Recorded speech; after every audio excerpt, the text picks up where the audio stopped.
with Aquatic Renovation System Incorporated for the provision and installation of a Reno System PVC membrane system pool liner at Pavonia Marion Municipal Pool.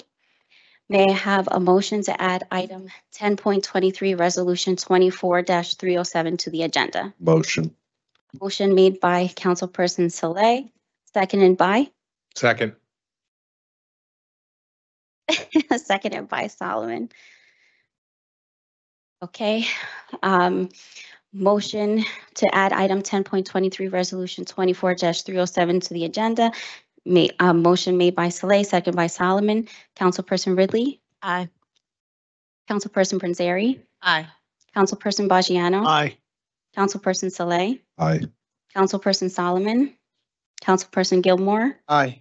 Councilperson DeGise. Aye. Councilperson Rivera. Aye. Council President Waterman. Okay. 9-0 to add item 23, Resolution 24-307 to the agenda. Now we are moving on to our first reading ordinances.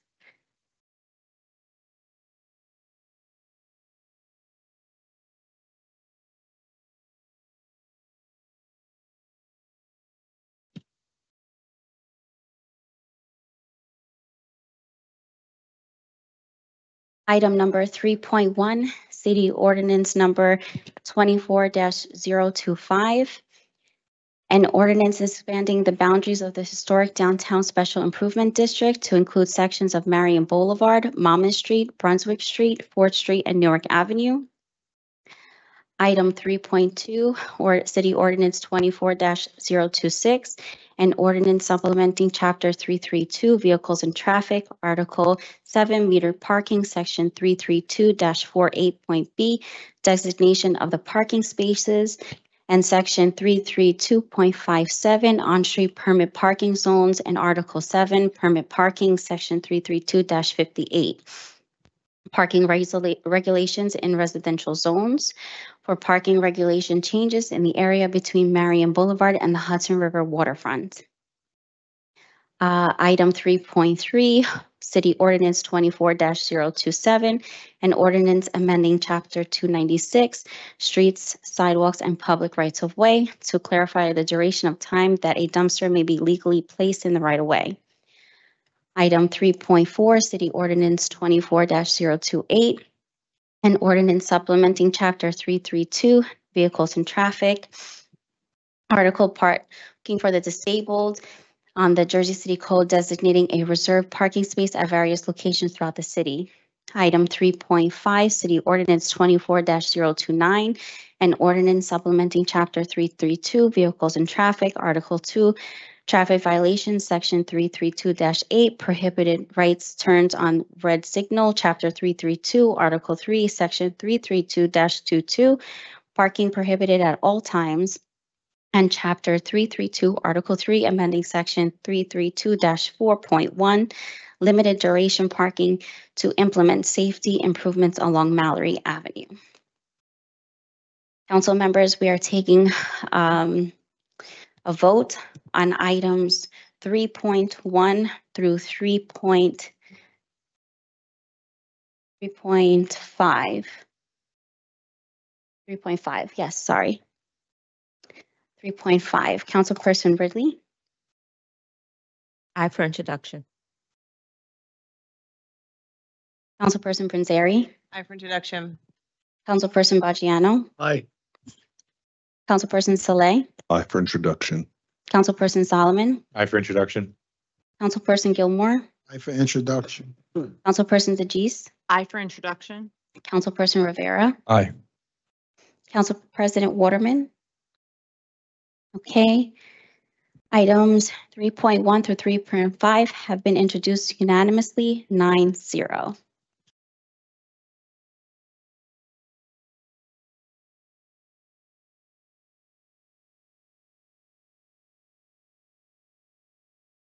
Okay, we are going to defer to item 10.10, Resol 24-294. Motion to defer. Second, I'm sorry. I'm gonna read it. Okay,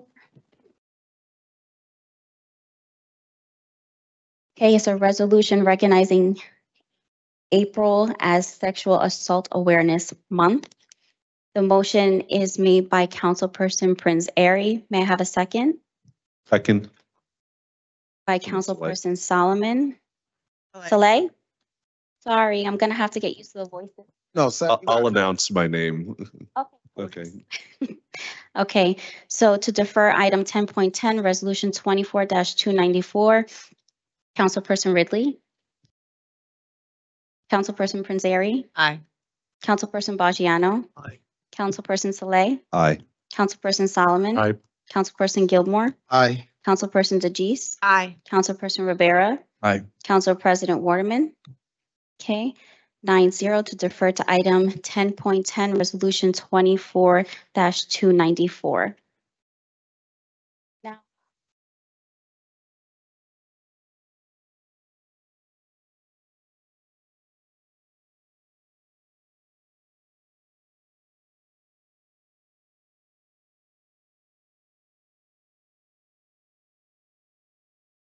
now we will take a vote on this resolution. Councilperson Ridley. Aye. Councilperson Prince Airy. Aye. Councilperson Bajiano. Aye. Councilperson Soleil. Aye. Councilperson Solomon. Aye. Councilperson Gilmore. Aye. Councilperson DeGise. Aye. Councilperson Rivera. Aye. Council President Waterman. Okay.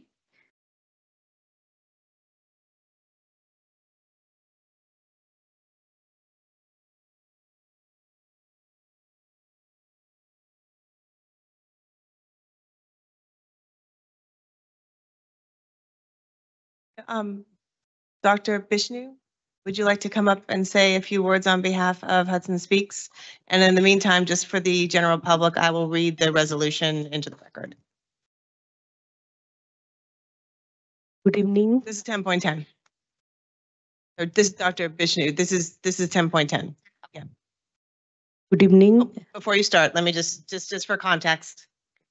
Okay. So this is a resolution recognizing April as Sexual Assault Awareness Month. The council offered and moved adoption for the following resolution. Whereas during Sexual Assault Awareness Month in April, we proudly recognize and applaud Hudson Speaks Against Sexual Violence for its decades-long commitment to supporting victims of sexual violence in our society. And whereas with unwavering dedication, Hudson Speaks has championed the cause of creating safer communities by prioritizing the healing and well-being of survivors. Through inclusive practices and intentional strategies, the organization has ensured that no survivor feels marginalized or overlooked, uplifting marginalized identities within our community and organization. And whereas Hudson Speaks serves all survivors of sexual assault, offering essential support regardless of gender, race, religion, financial status, immigration status, educational background, gender identity, or sexual preference. This holistic approach extends beyond survivors to encompass their families, partners, and friends, fostering healing and recovery at every level. And whereas we commend Hudson Speaks for its tireless efforts in ending sexual violence through education, awareness, empowerment, and advocacy. Their commitment to amplifying the voices of survivors and promoting a culture of support and justice is exemplary. Now, therefore, be it resolved by the City Council of the City of Jersey City that we observe April as Sexual Assault Awareness Month, and we stand in solidarity with Hudson Speaks in its mission to create a world free from sexual violence. Thank you so much. Thank you, Honorable Council President and all the council members for passing this very important resolution. You know, in Hudson County, we have so many victims and survivors of sexual violence and domestic violence, and we have been serving every day. And we have the 24 hours hotline and a case management and an outreach prevention program, education program, and a support group. We have self-care program for the victim of sexual violence and domestic violence in Hudson County. We work closely with the State Department and Federal Department. They are our financial, supporters. And Jersey City have been, City of Jersey City has been supporting this clients for many years, especially during the COVID, almost 2 years. They provided food and materials and emergency packages for our victim of sexual violence and domestic violence. And I thank you so much for passing this resolution. This is the historical moment for us, and let's continue to support those people. And thank you so much, and especially thank you, Councilwoman Mira. And you worked really hard on this resolution. Thank you so much.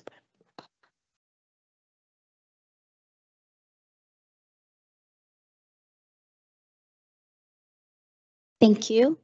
We are going to defer to another resolution, item 10.11, Resol 24-295, a resolution recognizing Bishop Ralph E. Brower for his outstanding community involvements.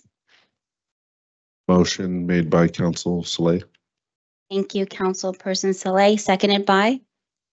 Second it, but they're not here. Oh, they're not here? You want to Go with- carry it? or- They're not here. Okay.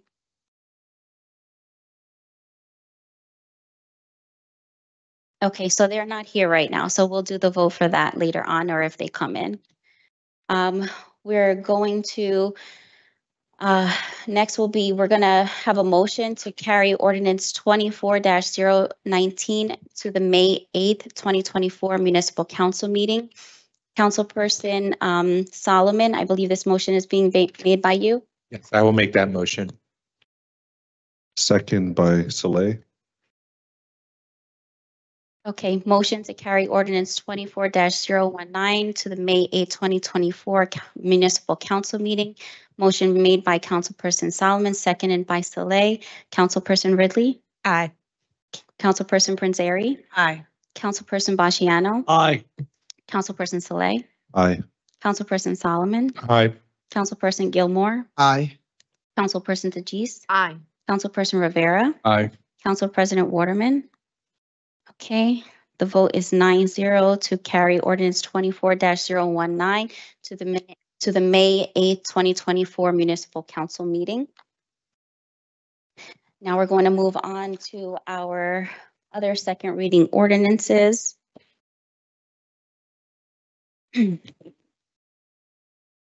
Okay.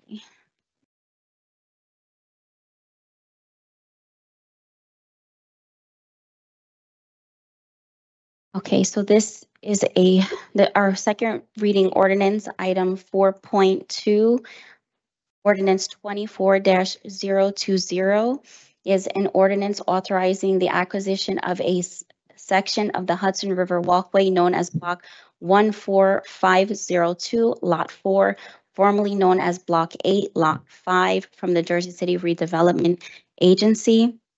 This is a public hearing on this ordinance. Any member of the public wishing to be heard? You can come up to the podium, please, sir. Can you kindly state your name for the record? Sure. Jim Legg. Jim, I also have a note, a board on there. Can you write your name, your first and last name there as well? Sure. Thank you.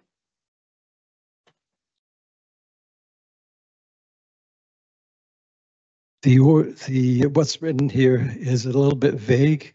It says authorizing the acquisition, but it doesn't say who is acquiring this property. Who is going to be acquiring this property from the Jersey City Redevelopment Agency? Sure, I can answer. It's fine. The city of Jersey City is acquiring it. It's a portion of the walkway and it's being done so the city can repair the walkway. Okay, thank you. Motion. Okay. Excuse me, motion to close a public hearing on ordinance 24-020 made by Councilperson Saleh, seconded by Council President Waterman. Oh, it was Rivera? I apologize. So don't worry about it. Yeah. Get the next one. Councilperson Ridley, Councilperson Panzeri, Aye. Councilperson Bajiano, Aye. Councilperson Saleh, Aye. Councilperson Solomon, Aye. Councilperson Gilmore, Aye. Councilperson DeGise, Aye. Councilperson Rivera, Aye. Council President Waterman. Okay, 9-0. Motion to close the public hearing on this ordinance 24-020. For final consideration and adoption of ordinance 24-020, Councilperson Ridley, Aye. Councilperson Panzeri, Aye. Councilperson Bajiano, Aye. Councilperson Saleh, Aye. Councilperson Solomon, Aye. Councilperson Gilmore, Aye. Councilperson DeGise, Aye. Councilperson Rivera, Aye. Council President Waterman. Okay. City ordinance number 24-020 is adopted 9-0.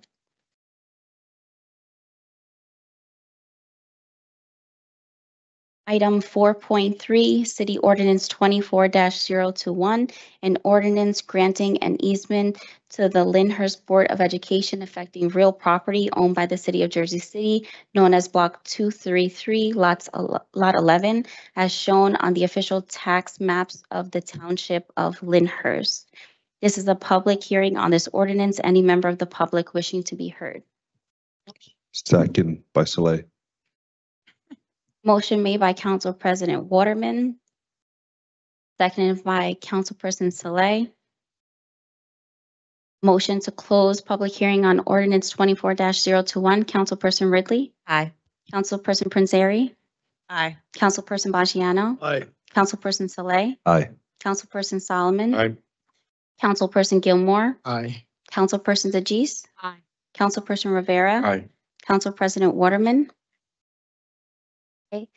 9-0 to close a public hearing on City Ordinance 24-021. For final consideration and adoption of Ordinance 24-021, Councilperson Ridley, Aye.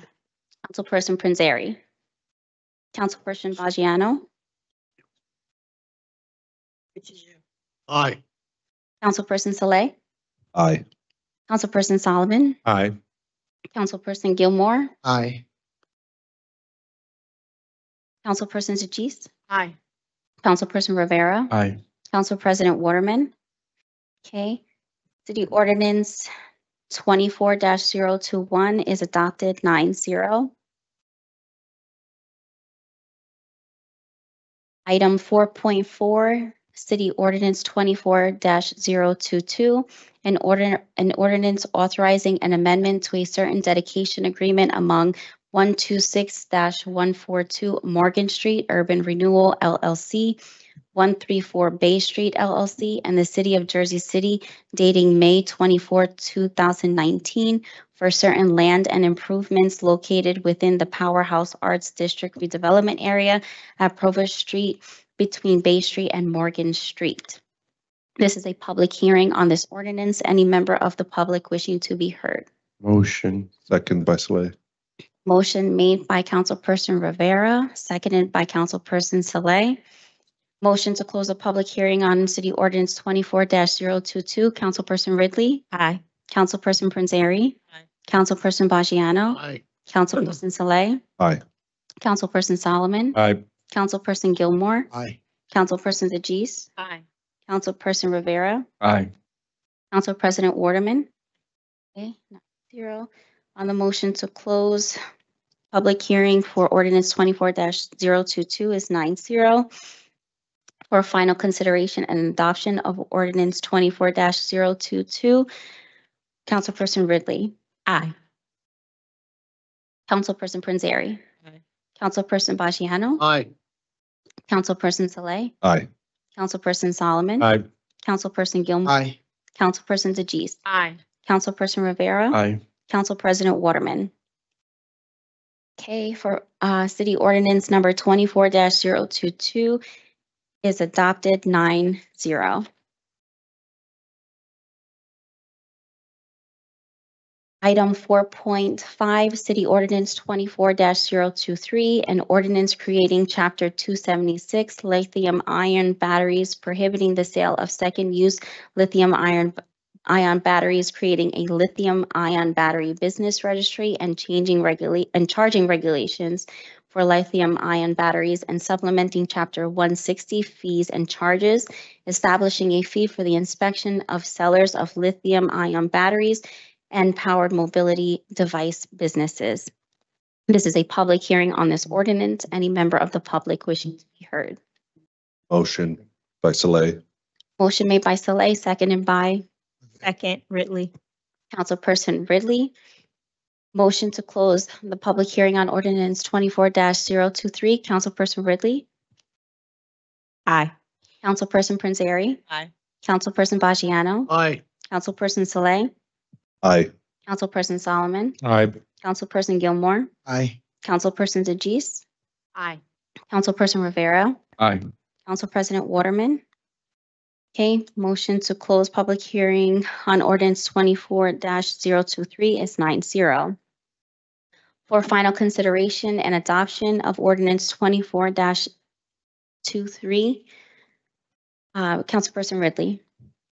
I just want to thank our Jersey City Fire Department for working with the council on this ordinance. And, we look to hopefully improve some of the safety as much as we can on our end. And we're still looking for the federal government to pass laws to help regulate some of these batteries further.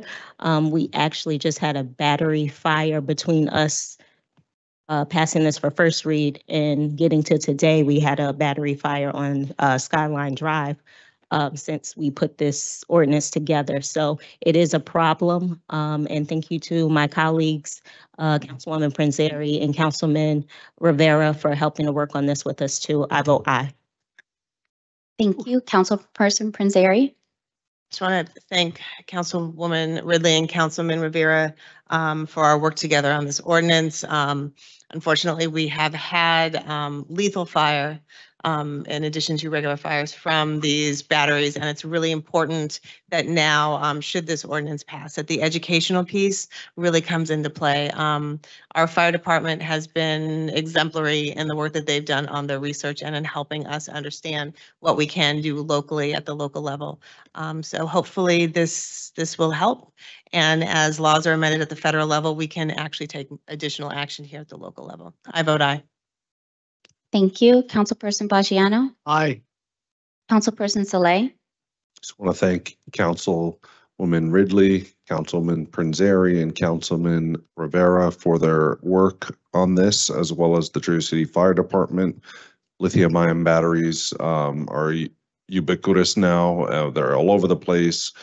Unfortunately, when a fire starts, it's very difficult to put out, and it endangers people's lives. And really want to thank your forward-looking perspective and thinking on this, because it's going to save lives. That I vote aye. Thank you. Councilperson Solomon. Echo my colleagues. Thank you to Councilman Ridley, Councilman Prinzary, Councilman Rivera, and JCFD for much needed legislation. And I vote aye. Thank you. Councilperson Gilmore. Aye. Councilperson DeGise. Councilperson Rivera. Yeah, I'll echo what everyone is saying. Thank you, Denise, Mira, to all the council colleagues who support this. Listen, these fires can get, pretty serious when these lithium batteries get out of hand like this. But I was wondering, before I vote aye, I'm going to vote aye, but can we waive the 20 days and have this effective immediately? Yeah, I think we just take a resolution from the council. So if you want to propose one, we're fine with it. I vote aye. Thank you. Council President Waterman. Okay. City Ordinance number 24-023 is adopted 9-0. Our last second reading ordinance is item 4.6, City Ordinance 24-024. An ordinance supplementing Chapter 332, Vehicles and Traffic, Article A, permit parking, amending section 332-58.1, parking restrictions in municipal lots to establish public parking for the McGinley Square Commercial District. This is a public hearing on this ordinance. Any member of the public wishing to be heard?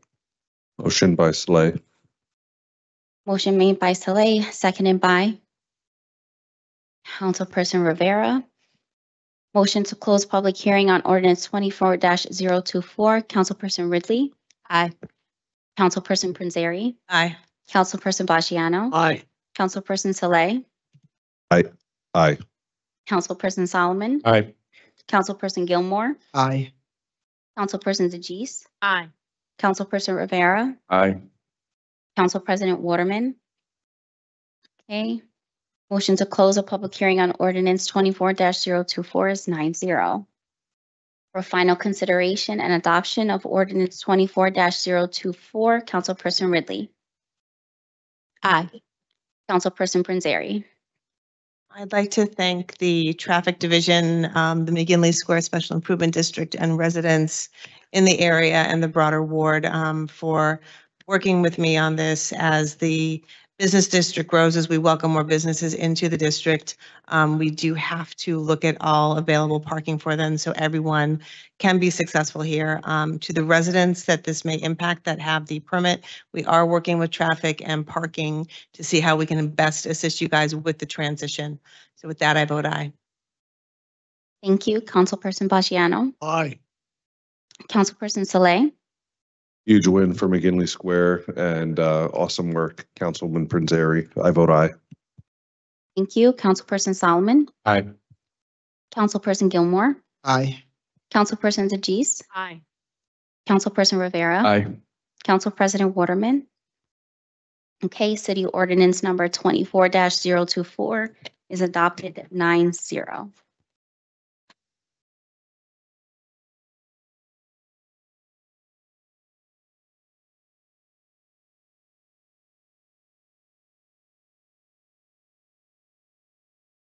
Okay, so Councilperson DeGise is going to leave early today. I am just going to cast her vote. You can just give me 1 second. Okay.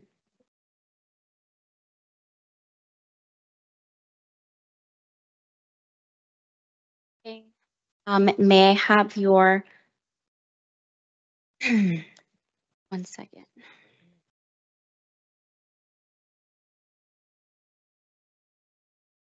May I have your vote for claims and addendum number 1 and 2? Aye. Thank you.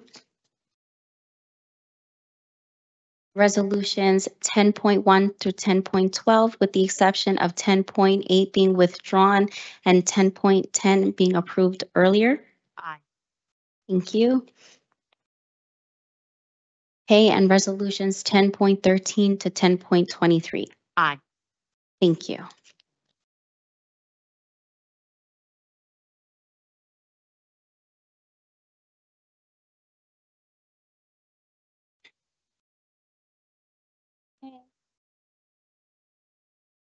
Now we're going to move on to the public speaking section of our meeting.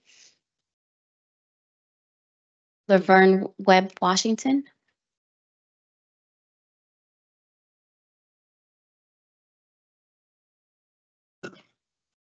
Good evening, Council. I have a big problem going on in Jersey City. I don't work for this city, and I'm not none of this city hall people, but the people are calling me left and right for housing. Our housing has gotten really bad, and affordable, forget it. And guys with Section 8, and some people got it. It's another housing thing voucher that they have out, but they can't even find an apartment. So I ask you, I beg you, with all this new development going on in Jersey City, we need to do like we did 30 years ago down here when we built right here. We demanded developers to put at least 5 floors when they did 30 and 40 stories to put at least some affordable in there. I have a lady friend of mine been down here 30, 40 years since they built it. They didn't go no higher than the 5th floor with the affordable. And we need to stop letting these people come in, ripping off our city. When people that been here, they have nowhere to stay. If I don't live in my sister's house, I wouldn't have nowhere to stay. My house burned up in 1985, and I just let it go. I was going through some problems with my marriage. I'm not ashamed of it. But what I'm saying is, everybody is not as blessed as me, as a large family that I have that own houses here in the city. And we look out for one another. But there's people calling me left and right. I have a lady still down there in Steve Caucus for over a year that I told you on dialysis. She still has nowhere to live. We paying for her for out in Tunley Avenue. She goes to dialysis, born and raised here in Jersey City. She was going in the web building, then the city bought that building, now belongs to Housing Authority, and she's still catching hell getting in there. That they having a little bit of stuff needed to be done in there, they didn't fix it yet. This is sad. I did the web building here with Gene. I did the Fred Martin building. It ain't about money. I sleep good at night knowing 2 buildings with 40 units in this city that I know people got somewhere to live that's affordable. This is what's going on ain't right. We can take care of everybody else, but people that's been here, born and raised here, and they don't have nowhere to live, we got to do better. We got to do better with the jobs, the homeless.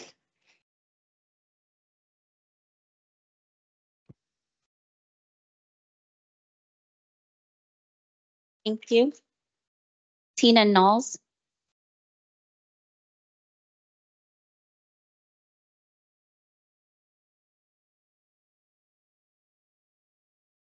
Hey guys, justice for Drew. Hey, I just wanted to say, I don't really have too much to complain about. I'm definitely for nonprofits. I'm just asking everyone up there before it's too late that we just come together and just help out more nonprofits. I seen at Education at Gilmore last night, a lot of nonprofit was there and he was actually really talking to them. I feel like he can't get nobody else on board because he got me, can't get nobody else. But it's a lot of nonprofits out there that need help and stuff. So I just want y'all to see maybe we could come together and help that with nonprofits.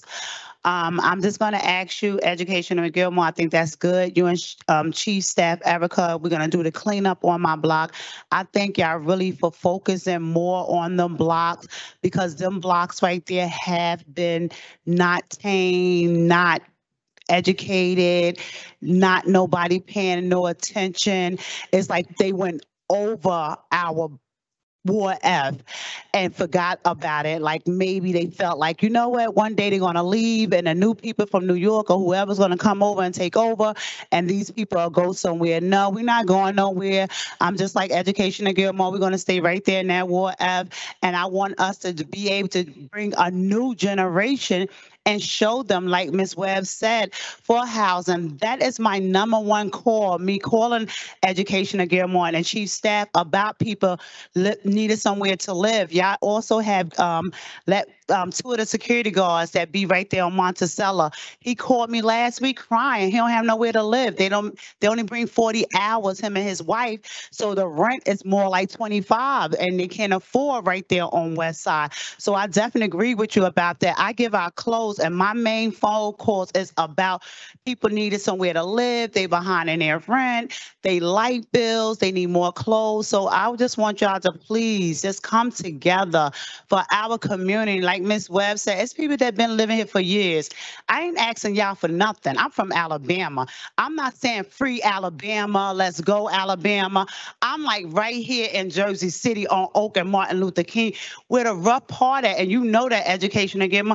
And I want them to see changes. Like I bring them to your office, I bring them to Jerry Walker because they want to see changes. So if y'all show them and show them that it's more help and believing like how it was with me, I believe our community will get cleaned up. Thank you guys and have a good night.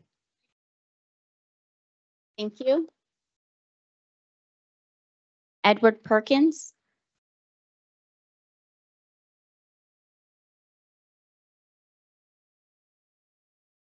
There are so many things near and dear to my heart, but I too feel the same way Miss Webb Washington feels and Tina Knowles, but I do want to start with the ceasefire. It's more than a shame that since October 7th, this body under the leadership of President Waterman has not been able to do that. An unconditional ceasefire, right? A unanimous vote for unconditional peace, like irregardless. It's just more than a shame that our federal government from the top spending those dollars neglecting us. But there's responsibility left here for this body too, irregardless of our mayor's ethnicity, irregardless. There is authority here on this body and you fail to use it. An unconditional peace. There is no way. There are members sitting here in this body that are running for the highest position in city government, and that's mayor. You are undeserving of widespread support if you cannot take this time to lead.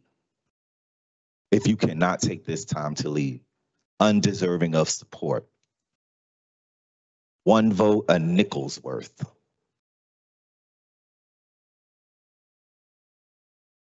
The money for the war, the money for militarized policing, what's happening in our country is a shame. I'm wondering now, will you outlaw protests here against the war?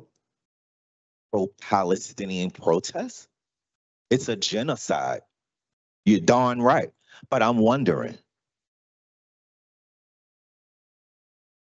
will peaceful protests, will we lose the right to free speech right here? Because that's what's happening. You lack the gumption to pass a ceasefire resolution.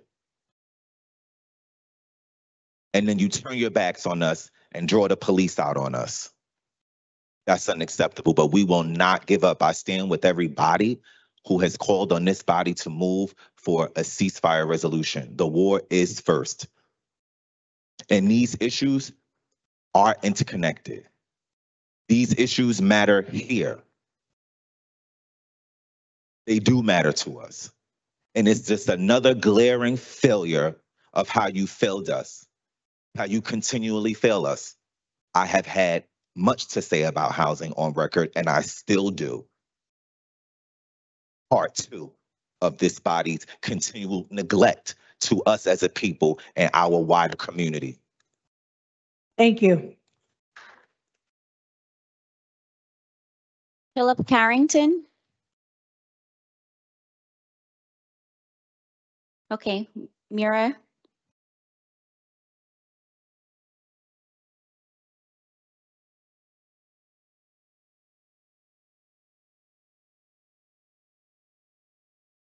Good evening. Last week, you all received a petition with 1,044 Jersey City resident signatures urging the Jersey City Council to pass a very fair and thoughtful ceasefire resolution asking for a permanent ceasefire, a restoration of UNRWA funding, entry of all humanitarian aid into Gaza, and an all-for-all hostage exchange. I know that most of you wish that we would all go away and stop bothering you so that life can go on as normal. It will never go back to normal when there is a genocide taking place with billions of our tax dollars aiding in this atrocity. It will never go back to normal as Israel, with U.S. complicity, continues its aggression against all its neighboring countries, Iran, Syria, and Lebanon, which may very possibly lead to the next world war. Campuses around the country are exploding as peaceful protesters in major universities are demanding divestment from Israel. Each of us is here to do everything in our power to put the brakes on this unchecked, unfathomable violence that has taken the lives of over 34,000 human beings. We are here to attempt to put the brakes on the war crimes perpetrated against Palestinians in Gaza and the West Bank, including shooting amputees in hospital beds, shooting a 7-month pregnant woman whose baby had to be delivered by cesarean section after she and the father had been murdered. We can either be part of the problem or we can be part of the solution. If we want to de-escalate what's going on in the Middle East, we need to start with an immediate and permanent ceasefire in Gaza and the West Bank. The United Nations voted for an immediate ceasefire. Governor Murphy called for a ceasefire. Why some council members think the word meaning stop the violence is in any way controversial or is inconceivable. A ceasefire has nothing to do with anti-Semitism. Quite the contrary. A ceasefire would help negotiate a peace in which all people would live in dignity with equal rights. It will help Jews, free Jews from the yoke of oppressive apartheid regime that has been perpetrating ethnic cleansing and genocide for the past 75 years. Some council members have said they only want to stick to local issues. Was that the case when Jersey City Council passed the Philippines Human Rights Act in 2021? Was that the case when Jersey City decided to make Beit Shemesh in Israel a sister city in 2022, where ethnic cleansing is being perpetrated against all non-Jewish residents? Was that the case when 2 months ago the entire council voted to recognize Holocaust Remembrance Day, yet refused to acknowledge a Holocaust being perpetrated for the past 200 days in Palestine? Thank you. with our Thank tax you. dollars? Thank you. Thank you. Amron,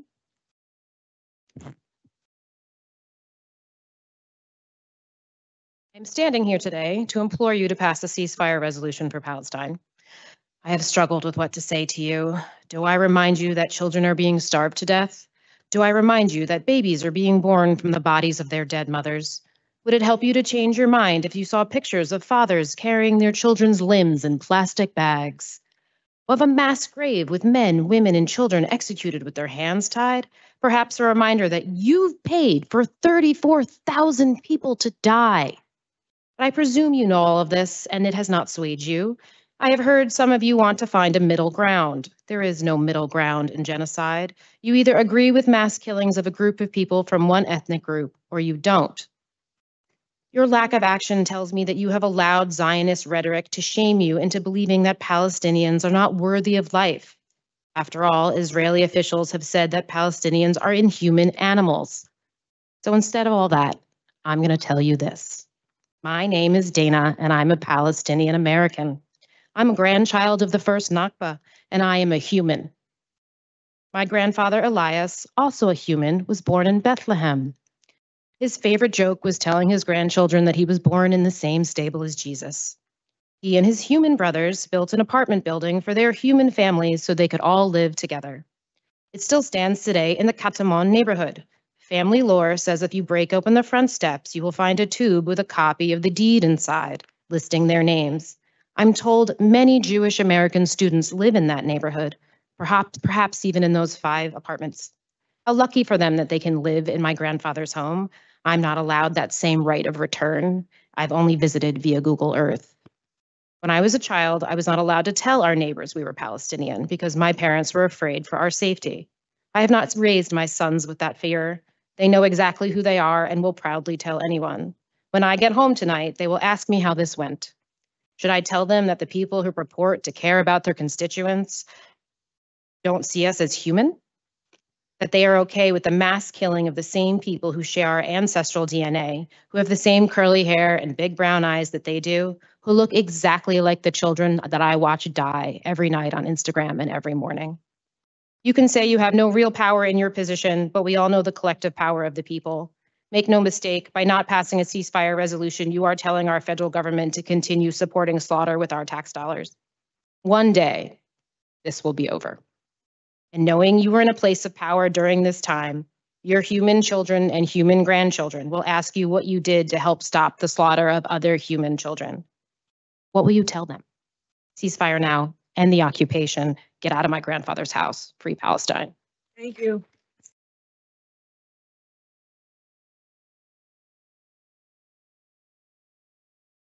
Ikra?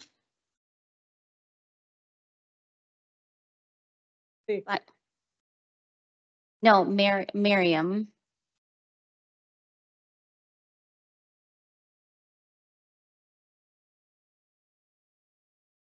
Assalamu alaikum, peace and blessings to all. My name is Mariam Syed, and I am a resident of a city of diversity and inclusion, a sanctuary city, Jersey City, the city that voted for the RCV system, the right to counsel, the Pathside Museum, Community Center, and various community and heritage acknowledging resolutions.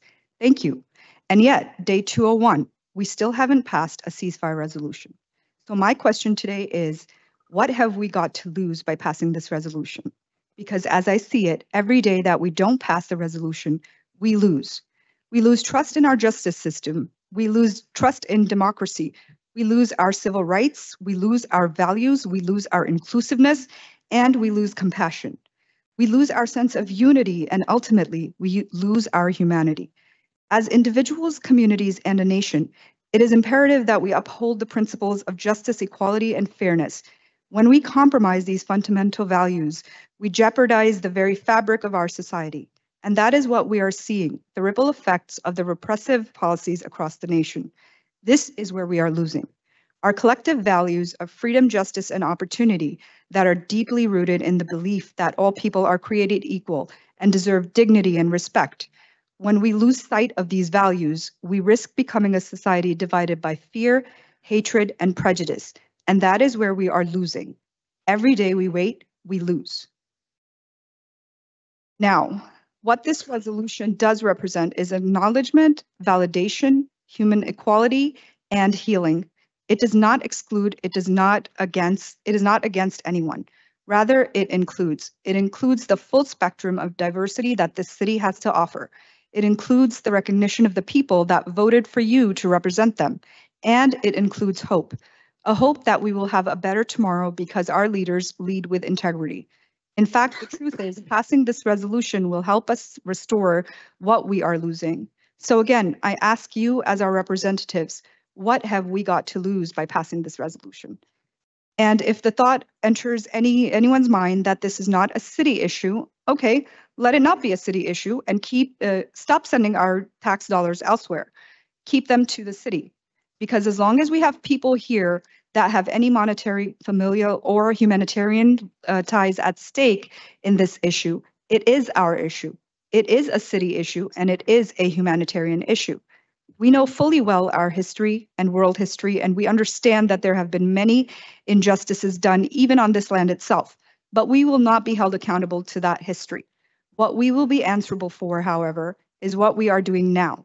Now, when we are aware, now when we have the power, now when we can change the course of history. So let us stand united for the sake of democracy, civil rights, values, future generations, and most importantly, our shared humanity. Thank you. Justice for Palestine, permanent ceasefire now. Thank you.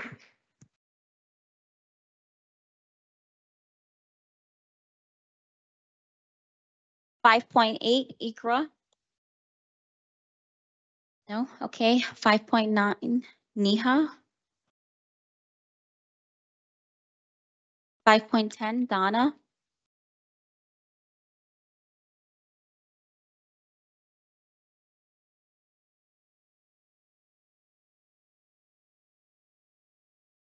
So I spoke here in March, asking you to again pass a resolution, a ceasefire resolution.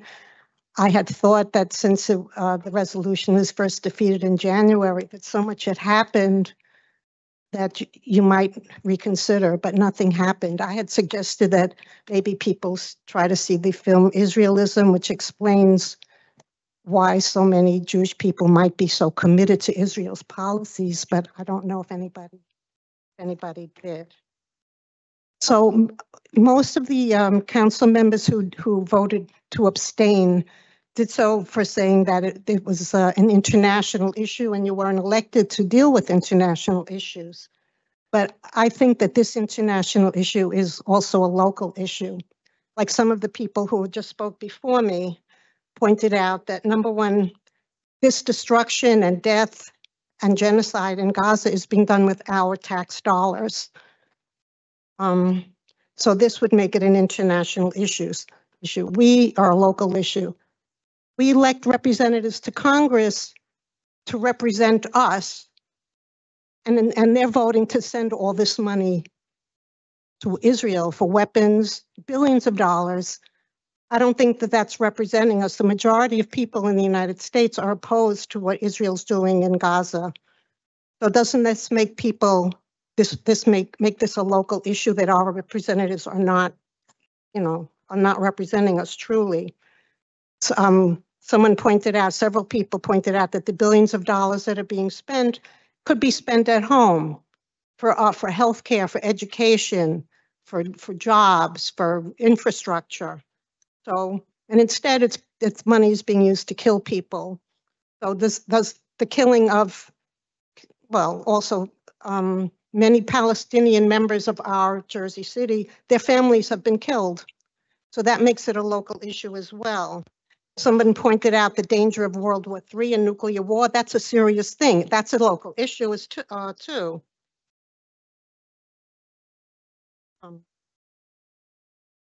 I just wanted to point out, since I only have a few seconds left, Aaron Bushnell, the serviceman, a 25-year-old serviceman who burned himself to death because he felt he could no longer be complicit with the war, with the genocide. He said, many of us like to ask ourselves, what would I do if I was alive during slavery, or the Jim Crow South, or apartheid? What would I do if my country was committing genocide? The answer is, you're doing it right now. So I urge you to please pass a ceasefire resolution, put Jersey City on the side of people who are calling for an end to war crimes, to death.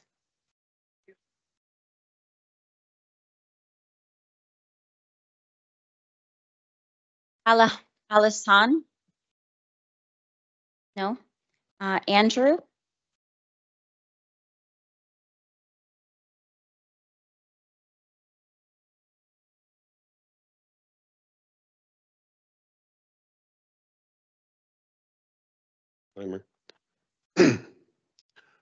My name is Andrew Velwest. I'm resident of Jersey City, Ward F. I'm here to speak on the resolution in support of the ceasefire in Palestine, which I can see is no longer on the agenda. I try my best to be an ally to those who are unfairly treated here in Jersey City, an ally to those not given fair access to housing, food, healthcare, education, and jobs. What is happening in Palestine today is an extreme version of what we face right here in Jersey City. 2 million people have been displaced in Gaza in the last 6 months. Imagine every single person in Hudson County, Essex County, and Union County were forced to leave their homes while bombs were raining down. 30,000 of us die. Imagine that more are dying of hunger every day. The people of Palestine need allies. Hamas is not their ally. The Iranian government is not their ally. The Israeli government is not their ally. The US federal government is not their ally. But we have the power to change that. Millions of people all over the world, including many Israeli citizens, are allies to the Palestinian people. We are saying that Palestinian genocide is not an acceptable solution for stability in the Middle East. When governments don't reflect the will of the people, those governments must change. This resolution matters. You are adding your voice to the millions who are demanding peace, and your voice carries weight. This resolution will be heard not just by the people of Jersey City, but by other city councils and government at all levels. This ceasefire resolution is not in support of violence. Violence only creates more hatred, more violence. We know that doesn't work. This resolution is declaring support for peace and the people who want peace, support for Palestinians who are hungry and homeless and injured. It gives time for negotiations. It gives time for people who are skilled at peace and diplomacy, those who are skilled at consensus building, to do the real work of creating a just world. The people of Palestine and Israel who want to live in peace, they need our support. The people of Palestine who are not allowed to access to education, to work, to start a business, they need our support. The people of Palestine who now have no access to medical care or food or shelter, they need our support. The people of Palestine who are not treated as fellow human beings, they need our support. We have people suffering every day in Jersey City who are not given a fair chance.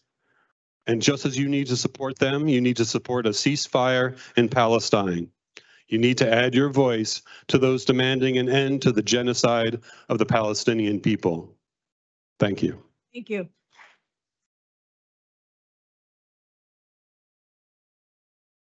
Hamdi? No, okay. 5.14, Ali? No, okay. Monia? 5.15?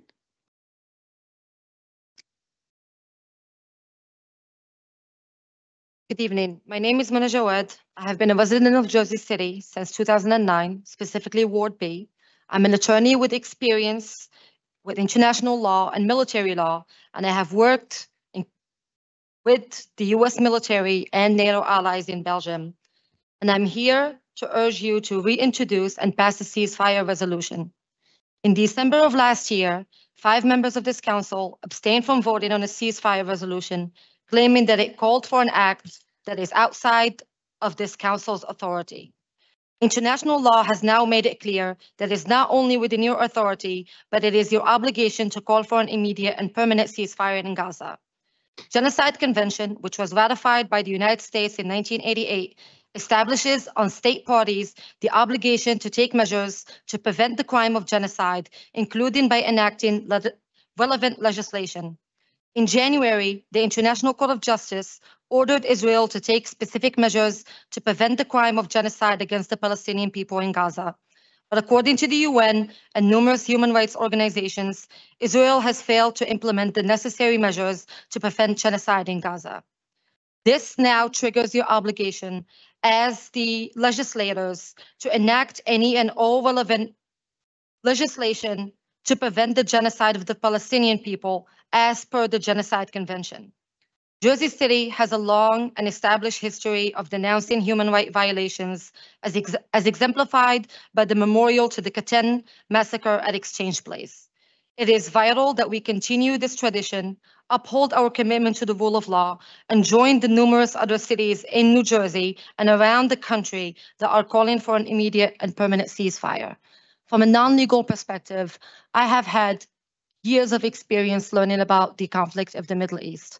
I have lived in Israel during Operation Protective Edge in 2014, and I am telling you that the only way that we will prevent future massacres from happening to the Palestinian people is by enacting and calling for ceasefire resolutions in every single town and every single city in the United States. If my taxpayers, if you cannot prevent my tax dollars from going to funding the government of Israel, the least you can do is ask for a ceasefire.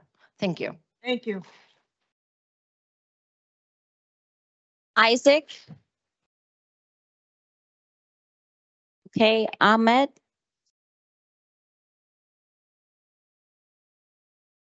Good evening. I'm sorry, 1 second. Is Isaac Jimenez here? Okay, honey, you can come up. I called you.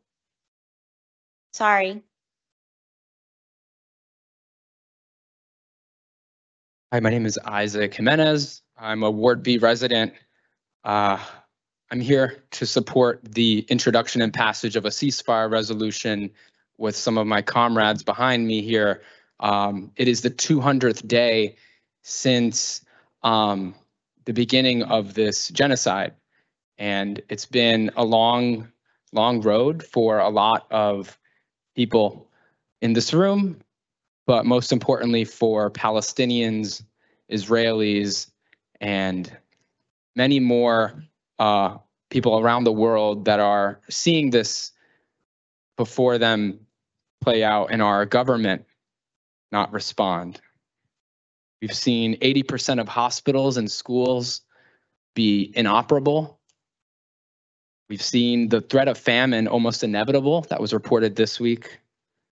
300 bodies were found in an open grave that's believed to be the result of 6 mass killings that happened within the course of 24 hours. Your own council colleague lost family in Palestine. Meanwhile, the students in the United States have been building encampments, turning their campuses into encampments to let their leadership know that we want to divest from this apartheid, from this genocide. Meanwhile, in Jersey City, after months of begging, of petitioning, I believe 1,000 people have again called for a renewed introduction to a ceasefire resolution. We're met with crickets. And I've heard colleagues on the council have said that this doesn't mean anything, that nothing is changing, or that the word ceasefire is offensive. When has it been offensive to call for peace?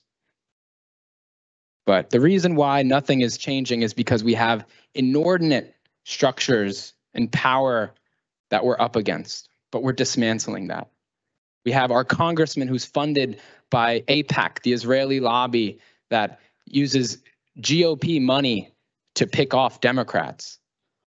We have businesses doing business in the city that are pairing us up with this apartheid state, funding it.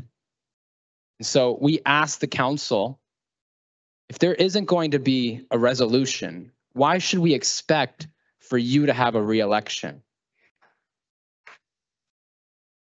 Why should we expect for us to give you our votes if you can't give us this symbol of what Jersey City stands for?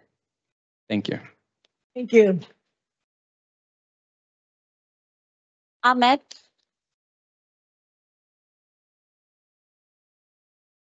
Good evening. Yes, I'm here for the ceasefire resolution.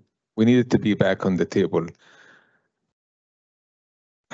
I know that, and I heard many times that it's not the concern of Jersey City.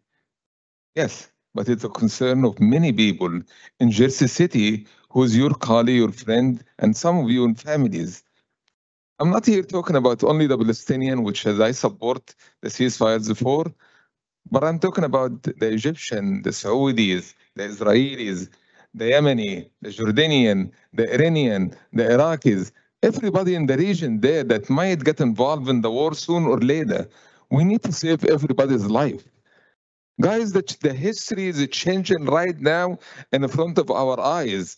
Look at the people in Cairo, American University in Cairo. The last one, I thought that they're going to be rally against the war. Knowing the culture there and knowing the politics there. But it reminded me by when I was a youth and I rallied and I still rally and I still in the street for the human rights and for the need of everybody. Right now, we look at New York University, Columbia, Yale, Berkeley, many other universities around the world, around the state are calling for the change of the one-side vision, for the double standard that the American government does, giving the food and giving the weapon to kill the people. This has to stop. We have to see where we stand. We need a call from Jersey City to say, hey, we are standing with the people who are suffering around the world, especially in Gaza. We need your voice. We need to hear it. As I said, the world is changing around us, and there is a many youth in the world that are running against the policy of this country. So please stand with the right. Thank you.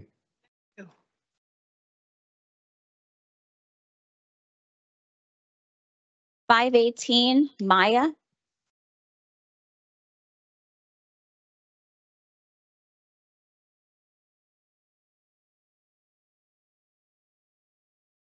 Hi, y'all. I'm here again. Maya Bonton Aronoff. I'm Jewish, part of my family is Israeli, and have Palestinian friends with family in Rafah and in the West Bank. I didn't get the chance to think about what I was going to say as thoroughly as I usually do, because I've been running over the past week pretty much nonstop, from action to action for a ceasefire. there were several nights when I didn't go home at all. I spent the second night of Pesach incarcerated because we had a Seder in the streets in New York in order to call for a ceasefire on a holiday dedicated to the liberation of freedom and all people everywhere, but especially in the Holy Land, to which we have a sacred relationship. And it's hard for me to know what to say to you tonight because after doing all that, we come and ask, can you please raise your hand and say, I? It feels like a very small lift, particularly compared to the endless quest of Palestinians in Gaza to dodge bombs, to swim out into the sea to receive aid packages, to bring the tiniest bit of flour back to their families, to Palestinians in the West Bank, a friend of mine's family who's taken in people who were ethnically cleansed from their village by violent settlers and the IDF and are now sheltering in a neighboring village in the West Bank. The families of the hostage Hirsch, who is my age, who had to get on TV today after a video of their son hand amputated, begging for a hostage deal. They had to get on camera and beg President Biden to push for a ceasefire agreement and a hostage deal so that Hirsch can come home almost in one piece. How many people will never come home? How many people will never have an exodus from this tragedy? How many people will never return to their homes, whether spiritual or physical, to the land that they belong to? It's been too many people and it's been too long. And I came up here several months ago asking y'all to call for a ceasefire in the hopes it would pressure Congressman Menendez to call for a ceasefire, to stop funding the bombs that may have already killed my friend's family because we don't know whether they're still alive. Congressman Menendez, of course, just voted for more offensive military aid to Israel. I don't know if the ceasefire resolution will do anything, I'll be honest. But I know that not passing it won't do shit. If you don't pass it, we'll never know what difference it could have made. If every day we don't say, what am I doing to stop this, and do something, decide what do I have the power to do, we won't know if we could have stopped it. There's still Thank you, Maya. 2 million Palestinians alive in Gaza. Thank Ceasefire you. now, Thank everyone you. for everyone hostage. Thank you. 5.19, Renee. Renee's not here. Okay, 5.20, Jake.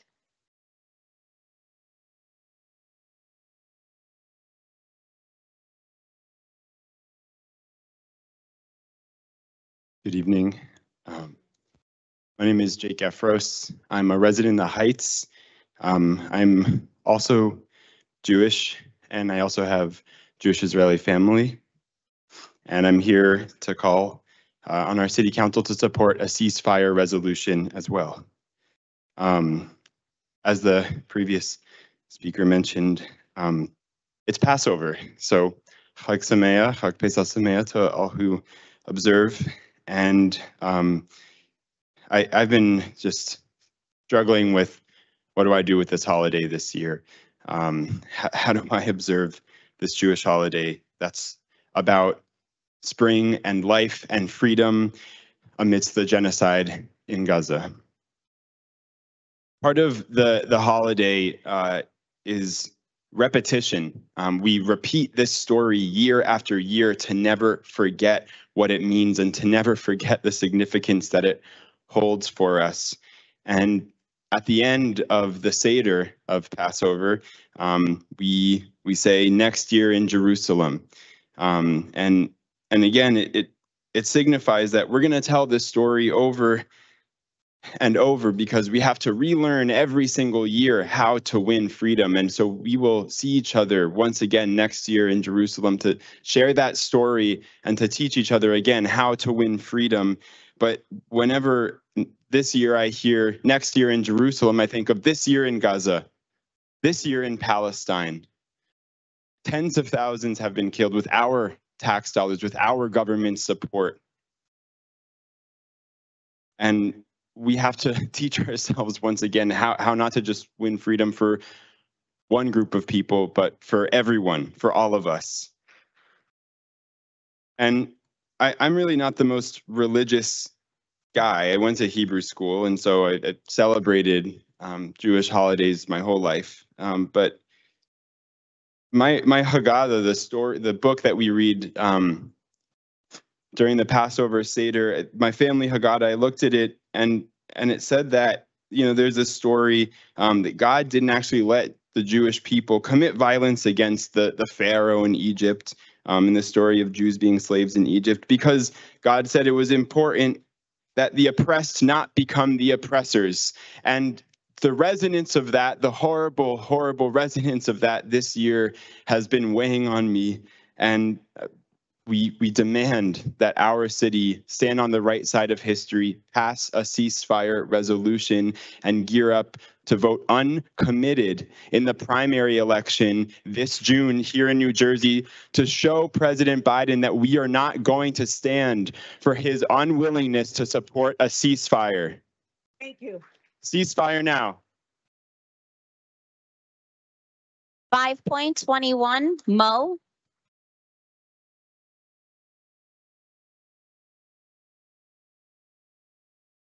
Hi, it's Mo again. Yes, for the sixth time. Last time I saw you was 2 months ago, where I gave a speech with my wife, who was standing behind me 7 months pregnant at the time, about the horrific effects this genocide is having on the pregnant women of Gaza. Not only did that not faze you, but neither did the 5 other times I came here to speak, as well as the hundreds of other speeches you've heard from others demanding that you represent our most diverse city and calling for an immediate and permanent end to the genocide of my people. So yes, like I said, I was here 2 months ago with my wife, who was 7 months pregnant at the time. What does that mean? Well, you'd think I was giving you guys a break from me, because 2 months is certainly a long time. But no, I gave myself a break from you, because I couldn't stand looking at your faces as you continue to deny that there's a literal genocide happening as we speak, while continuously catering to your absolutely racist Zionist donors who celebrate whenever you don't call for a ceasefire. And yes, I'm specifically speaking to all those of you that abstained in the last vote. I'll repeat again. Last time I was here was 2 months ago with my wife, who was 7 months pregnant at the time. What does that mean? Well, I'm sure you could do the math. Yes, my baby daughter was born just 3 days ago, and I'm standing here with you all instead of being with my newborn daughter right now. Does that make me a bad parent? Hell no. In fact, it makes me the best parent I know I can be. Why? Because I'm here fighting for children who are of no blood relation to me. I'm up here fighting against oppression, occupation, apartheid, and genocide. I'm up here trying to do everything in my power to show my son and daughter, when they grow up, that Baba did everything in his power to fight for a better world for them to live in. Let me repeat this one more time. Last time I was here was 2 months ago with my wife, who was 7 months pregnant at the time. What does that mean? Well, 2 months ago, 13,000 children were killed in Gaza. And as I stand here today, 3,000 more children have been killed. 2 months ago, not a single Western politician could even utter the word ceasefire. And as I stand here today, not only are politicians being forced to change their tune, but even our genocidal president of the United States has actually uttered the word ceasefire, but only in the temporary, meaningless context, only to gain more votes in November. And the worst of it all is that as I stand here today in my most diverse city, our very own councilmen and women have yet to call for a ceasefire, making our city look so incredibly foolish, corrupt, and devoid of humanity. Over 100 localities have passed resolutions calling for a ceasefire, including our neighboring towns of Union City, Patterson, and even Wayne Township, which has a current sitting councilwoman who is Israeli and is a descendant of Holocaust survivors. And she was the one who spearheaded and emphatically called for an immediate ceasefire. So calling for a ceasefire now is just the bare minimum. I'm demanding that you call for the defunding of Israel and cutting off all ties to this apartheid state. Lastly, I'm here to demand that you become better humans, because as I stand here today, I'm looking at people that do not represent the city or humanity as a whole. So now would be the time to crawl out of that dark soulless hole of yours, because I don't want to come back here 2 months from now after thousands more children have been killed and look you all in the eyes again, demanding the same things like a broken damn record. Thank you. Thank you. Ceasefire now. Thank you. 5.22, Anne Marie. Good evening, Anne Marie, Jersey City Together, and Our Lady of Sorrows Parish. I feel this urgency and I speak another urgency. We invite every council member and all these community participants to the action and commemoration that Jersey City Together is planning for the 4th anniversary of George Floyd's death, Saturday, May 25th, 11 a.m. at Our Lady of Sorrows Church on the corner of Ocean and Claremont Avenues in the Bergen-Lafayette section of Jersey City. It will be particularly meaningful if the commemoration includes the announcement of Jersey City's program for a behavioral 911 response for community members with a mental health or substance use challenge. Funding and the will are critical to getting this done. We reiterate 3 state assistance programs that New Jersey offers Hudson County particularly. Arrive Together, the AG's initiative. MCORT 988 Mobile Crisis Outreach Response Teams from our Mental Health and Addiction Services. And our own New Jersey legislature enacted Seabrook's Yay Drew Washington Community-Led Crisis Response. To put us further at ease that Jersey City can actually afford this life-saving initiative, I want to describe for you the income numbers. Jersey City used to be, in the days of Margaret Haig Maternity Hospital, where I was born, a working class city. Remember Colgate? Remember Dixon Mills, the Jersey City pencil factory, the Muller's macaroni products factory on Baldwin Avenue? Became the best purveyor of pasta in the United States. We are no longer a working class city. Now, in the 2000s and accelerating under Mayor Fulop, Jersey City has become identified as high-end, expensive living city. The latest income figures are these. The nation's median household income is $74,580. Jersey City's median household income, these are the latest full year figures we have from the Census Bureau, $91,151. What a contrast to $74,500. It's more accurate to say that Jersey City today is a tale of 2 cities. Not every Jersey City household has $91,000 a year coming in. In the Our Lady of Sorrows section, the Bergen-Lafayette, $50,000 is the income. Thank you, Anne Marie. Thank you very much. Anne Marie. Initiative. Anne Marie, thank you. Thank you. Thank you. Okay, thank you. Thank you. President Next Thank you. Warner. Just Get please abide, this Anne Marie. done. Anne Marie, thank you.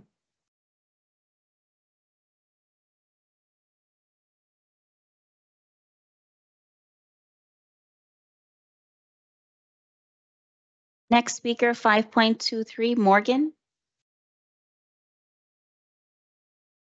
Morgan.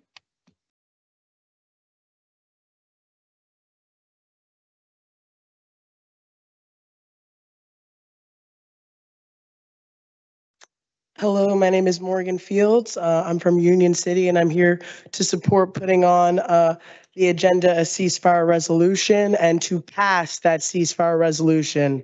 I'm going to share with you something that I wrote on February 9th, 2024. 126 days of genocide. It is now 200 plus the 201st day of genocide, 200 days of witnessing Palestinian people be murdered by an Israeli government and Zionist occupation funded by the U.S. war machine. On February 9th, the 126th day of genocide in Palestine in the Gaza Strip, Prime Minister of Israel Netanyahu called for 1.2 million now refugee people to evacuate from Rafah. Rafah is the last safe zone in Gaza. Israel just bombed Rafah 2 days ago.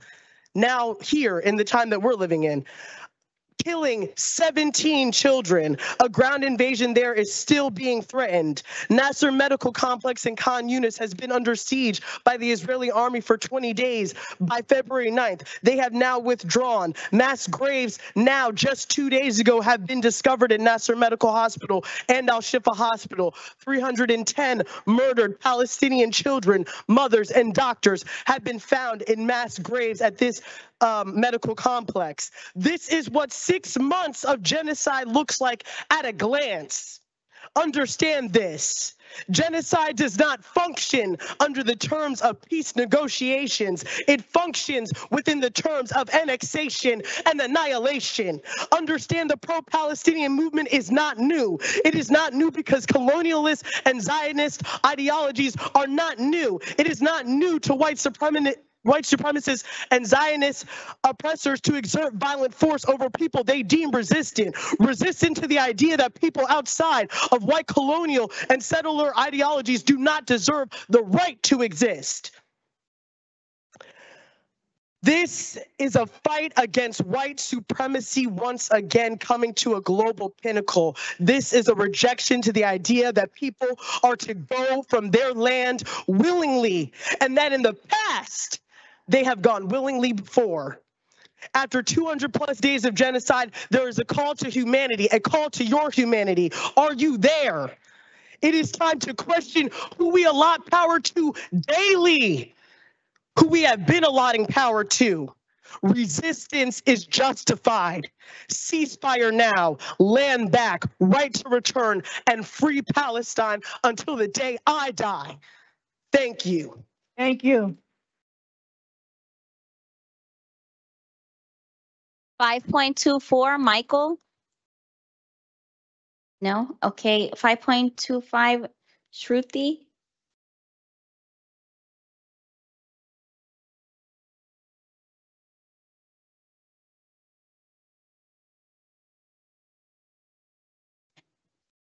This week, I learned that in Nasser Hospital in Khan Yunis, there were about 300 bodies recovered that were found in a mass grave. The bodies, the hands were zip tied. Many of the bodies were of hospital staff wearing scrubs. Many of the bodies were children who had also been decapitated. Many of these bodies had been skinned. If you need to learn more about Israel's skin bank, you can Google that. There's some very public records and also very freely given interviews from Israelis about the skin bank. Very proud of it. I think that I've heard a lot of comments about how this is not a local issue. In this room, behind your heads, is a very large and prominent American flag. Obviously, there is some nationalism to be found within our individual communities. I think all of us who get up here and try and speak to you are doing so because we want to hold ourselves, our communities, our country, definitely our representatives to, I would say, the highest level of humanity, but this is not even that. We are seeing in this genocide, it's not a war, it's a genocide. We are seeing the scale of what we will allow to be done to other human beings grow and shift and morph into something so nasty. I'm scared. I'm scared to have children. I don't understand how we can look at weapons that were not designed to be used on human populations, that are being used on human populations, and act as though that is something we can stomach, should stomach, keep moving, keep showing up to work every day as though nothing's going on. I don't think any of you are that heartless. I can't imagine someone wanting to go into public service who is not at least somewhat interested in making sure that things like this don't happen. I don't think that there's any reason to pretend like, after seeing many other cities do this, a ceasefire resolution, a call for an embargo on weapons. Thank you. Thank you. Please call for a ceasefire, call for an embargo on these weapons. 5.26, Jim.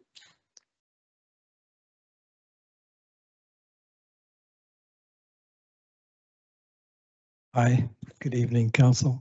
My name is Jim Legg.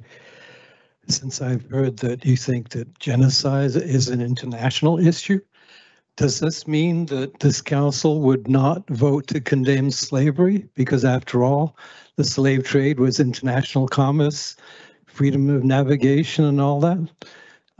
This council has some serious questions to ask itself. We've heard numerous arguments over the last few months concerning legal arguments, moral arguments, arguments about compassion, justice, fairness, dignity. So what are the magic words? The magic words are money, money, money, money, money. I think that's why you're here. We know from Jersey City newspapers that a good number of you, the majority, took $100,000 campaign contribution from Mayor Phillip. You might call it a campaign contribution. We see it as a bribe for your compliance and subservience. And the elephant in the room is AIPAC. Of course, they have publicly announced they've got $100 million to bribe American politicians. The good news is they've been failing. Recently, they tried to put down the group of 5 women in the Congress, the Gang of 5, and they've been losing. AIPAC is not winning against people mobilizing. And I want to point out that this is not the United States of Israel. That's an American flag there. AIPAC is a foreign entity. For some reason, it should be registered as a foreign entity, but it's not. Anyway, what put you here are votes. Remember that? Votes? Remember your voters? Remember them? Not AIPAC, not the guys with money, not the 100,000 campaign contributions. The voters of America, most Americans want a ceasefire. 80% of Democrat voters want a ceasefire. Hudson County is majority Democrat voters. Think of your voters. Forget the money. Money is not going to give you votes. AIPAC is not going to give you votes. We are giving you the votes, and we want a ceasefire. Thank you very much. 5.27, Eugene. Excuse me, before you put the clock on, for the speakers that are going to come to speak, from this gentleman on, if you hug that microphone up there, we cannot understand zero that you're saying. You should speak away from the microphone. This way we can understand what you're saying. Everything is scratchy when you guys are hugging that microphone. Right. Thank you, Councilman. Yes, my name, I'm Father Gene Squio, long time retired pastor of St. Patrick's and Assumption All Saints Church in Jersey City. And I'm here also to ask the members of the council to really consider endorsing a ceasefire resolution.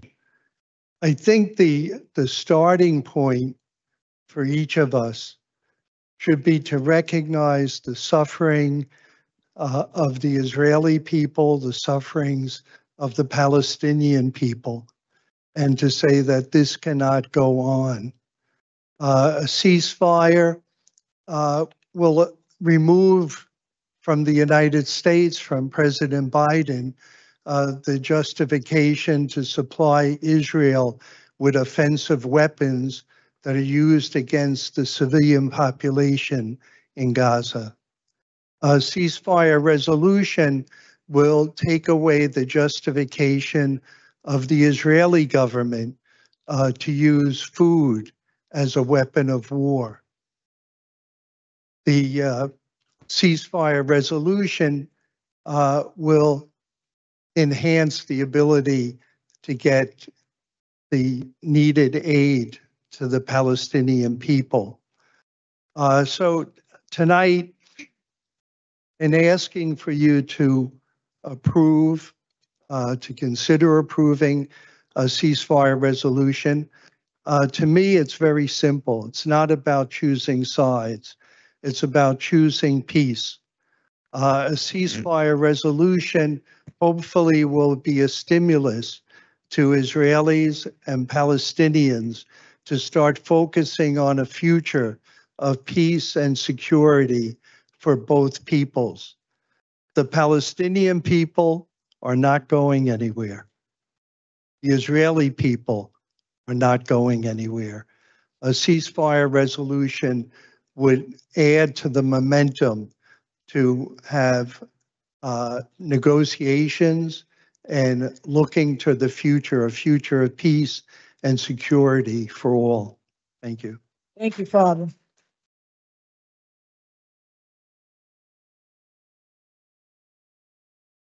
$528, Albert.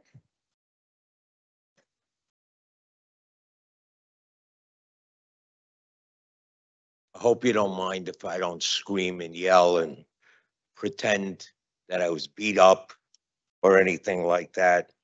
But I'm going to just try to talk quietly. I had a written speech, but I'm reacting to everything I'm hearing. I didn't hear one word about the massacre of 1,200 Jews on October 7th, 200 days ago. I didn't hear about the 370 missiles that were launched civilian targets just this week. Thank God we had the defense in Israel to prevent thousands of lives from being killed, thousands of people from being killed. I listened to this, and again, I'm sitting here in Jersey City, and things that I think you should be more concerned with are not being done.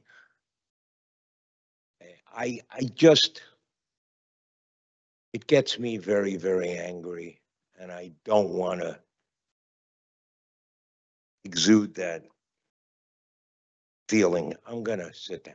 Thank you. Thank you, Albert. Sorry.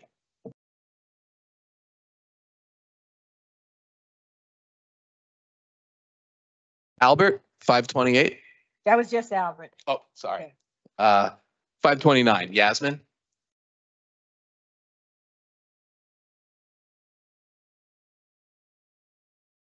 Hello, City Council members. My name is Yasmin Hassar. I live in Ward B. I stand here tonight with my fellow Sephardic Jews, Jews from Middle Eastern nations, the ones that were expelled from their countries for just wanting to practice their Judaism openly. I stand here too with my Ashkenazi Jewish brothers and sisters, Holocaust survivors, who sought refuge in the newly established state of Israel in 1948. I stand here tonight with my Zoroastrian, Druzi, Jain, Sikh, Hindu, Muslim, and Christian friends who are in support of Israel. On October 7th in 2023, we, the people of Jersey City and around the world, witnessed the horrors of Hamas and later Hezbollah. On this day, young men from Gaza sexually assaulted, brutally murdered, and took hostage our innocent Jewish brothers and sisters. Babies and children were included. Not only that, they took Israeli Arabs, Bedouins, Druzim, and foreign tourists. You can find me almost every Sunday in Central Park. I'll be marching to bring my captive brothers and sisters home. And believe me, I will not stop. We will not stop until they are all brought home. I say I have some more time, so I'd like to actually say that I am Persian, and my last name is Pesar, which means sons in Farsi. And my father had to come. He had to leave before the revolution. Why? Because he could not practice his Judaism in Yazd, Iran. And it's very unfortunate. And I'd like to quote somebody who I follow, Maulana Rumi, who is actually a philosopher and a poet from Iran, who I admire so greatly. He said, "My dear heart, never think you are better than others. Listen to the sorrows with compassion. If you want peace, don't harbor bad thoughts. Do not gossip, and do not teach what you don't know." Israel Chai, and thank you very much for your time. Thank you.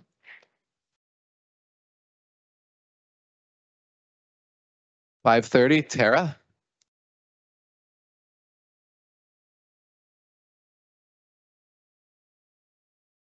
Is Tara here?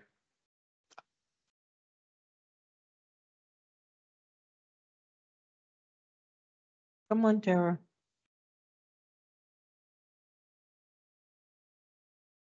Good evening, President Waterman, City Council members, and fellow residents of Jersey City. I stand before you today not as a resident of Portside Towers, but as a concerned citizen who believes in the power of our collective voice and the importance of fair housing for all. Tonight, you will hear from the tenants of Portside Towers who continue to face illegal rent increases more than 6 months after the Rent Leveling Board's unanimous ruling in their favor. This ongoing struggle raises a crucial question for all of us in this city. If these tenants who have fought tirelessly, followed the administrative process, and delivered over 500 speeches before this very council and are still facing such injustice, what does that mean for the rest of us? It is encouraging to see their determination and perseverance in the face of adversity, as their fight is not just for themselves, but for the sake of all renters in our city. However, it is deeply concerning that despite Acting Corporation Council's confirmation in this room that the Rent Leveling Board's determination is binding and there is no stay, there seem to be no consequences for the landlord's continued noncompliance. The fact that this council has had to ask what would happen if Equity Residential were a regular landlord only underscores the impropriety of this entire situation. It is clear that something is fundamentally wrong when a landlord can flagrantly disregard the law without repercussions. I implore you, council members, to listen carefully to what these tenants are trying, once again, to make you understand. They need your help, and they need you to take another step to support them in their fight for justice. As representatives of our city, it is your duty to ensure that the laws protecting our residents are upheld and enforced fairly, regardless of the size or influence of the landlord in question. The tenants of Portside Towers, and indeed all renters in Jersey City, are counting on you to do what is right. Thank you. Thank you.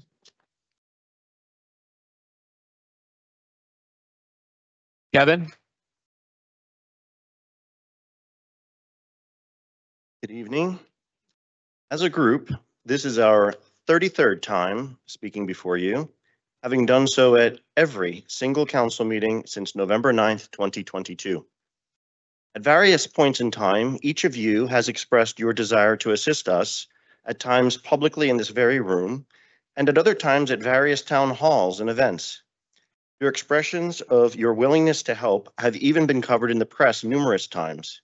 Councilman Rivera even stood with us as closely as Corporation Council would allow, which was a much appreciated gesture. 3 council meetings ago, several of you publicly requested that we provide specific examples of rent control ordinance violations by our landlord since the Bureau and board determinations. After that request, and one day before the next council meeting, Director Richardson sent a letter indicating the fines and penalties for rent control violations, including up to 90 days in jail per violation. I believe that your efforts inspired that constructive notice from Director Richardson to our landlord. The very next council meeting, following that written notice of penalties and fines, we offered more than 30 such examples of violations. This group standing before you today is being charged more than when you offered your help. Madam President and City Council, I believe you thought, surely with that level of proof, Director Richardson, especially given his letter saying as much, would take action. In addition to providing proof publicly before this council, tenants have submitted requests directly to Mr. Richardson, detailing Equity Residential's violations of the ordinance and explicitly requesting his enforcement action. Starting tomorrow, we will begin submitting additional violations to Mr. Richardson with a copy to this council. We request that you review whether or not enforcement is taking place, and if not, why not? That brings me to my main point concerning this council's regular statements of support. As you know, we've hired attorneys to represent us. As part of the process, our attorneys have sought permission by the court to intervene in the federal case brought by Equity Residential against the city so we can represent our interests. Although Equity Residential has consented to our intervention, and so they should, since what happens affects our lives, the attorney representing you has refused to consent to our involvement.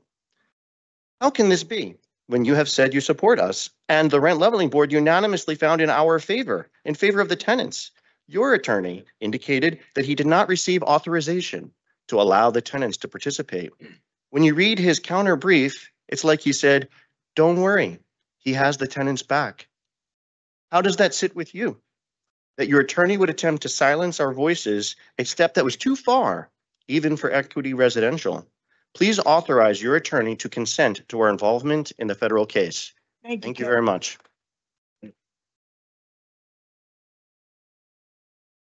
David?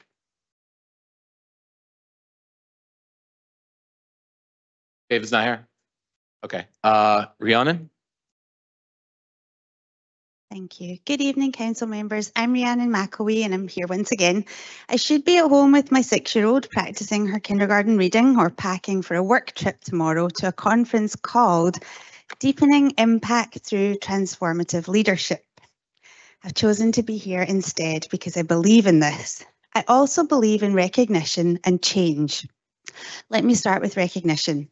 I believe in giving credit where credit's due. As you may recall, my husband, daughter and I have experienced water intrusion in our apartment since April 2020. Mitigative attempts have been made over time and still the water flows. This really came to a head, the peak flow you might say, in January when we experienced a bad storm and 3 inches of water flooded our bedroom, resulting in us having to have the carpet removed. 15 weeks later and we still have the floor stripped back to the concrete. But I said I believe credit where credit's due. We have a new manager at Portside, and I reached out to her last Saturday and asked her for an update, and she was very responsive and has arranged for the external repairs to happen this coming Monday. I also believe in change. To illustrate the kind of change I believe in, allow me to share my English teacher background with you by way of a parable. It's a tale of 2 people walking by a river when they notice puppies floating down the river. One starts grabbing the puppies out of the river while the other runs upstream. The first asks, "Where are you going? We have to save the puppies." And the other replies, "I'm going to see who's throwing the puppies in the river."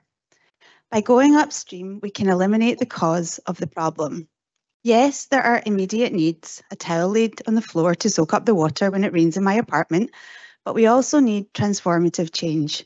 We need the integrity of the exterior of the building to be fixed. Equity is part of a large systemic problem that needs to be tackled. Yes, we need the Rent Leveling Board decision to be enforced, but we also need systemic change against billion-dollar entities that seek to drown folks in illegal rents, illegal evictions, and attempt to snarl us up in years of protracted litigation.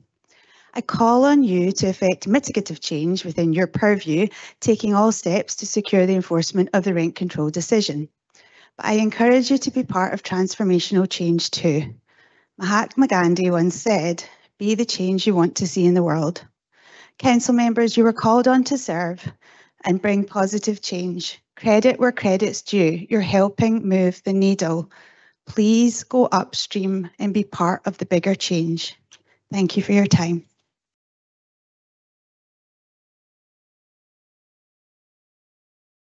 Daniel Feldman?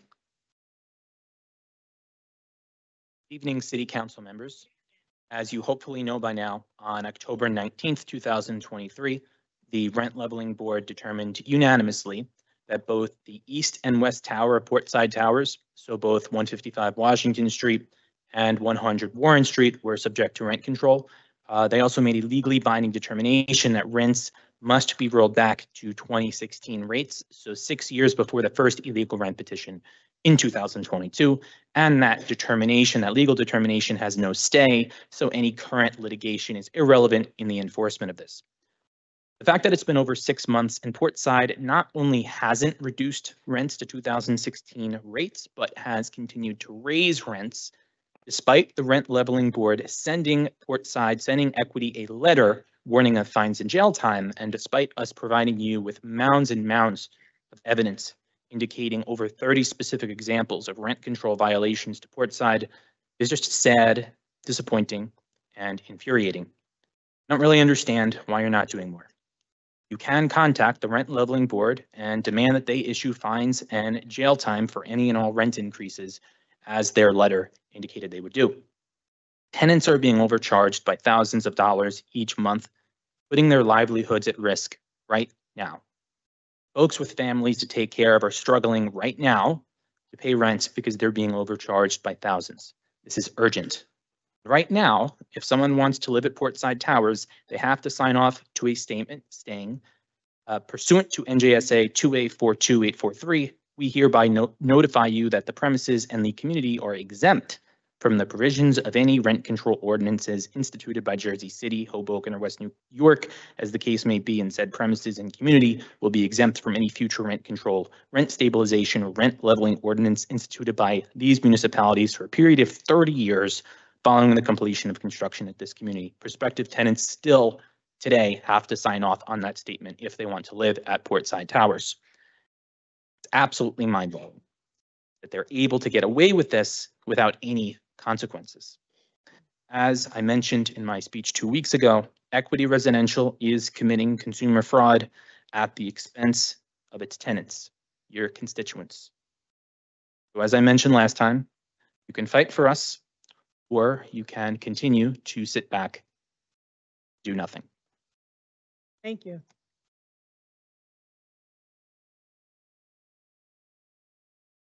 Seamus Sullivan.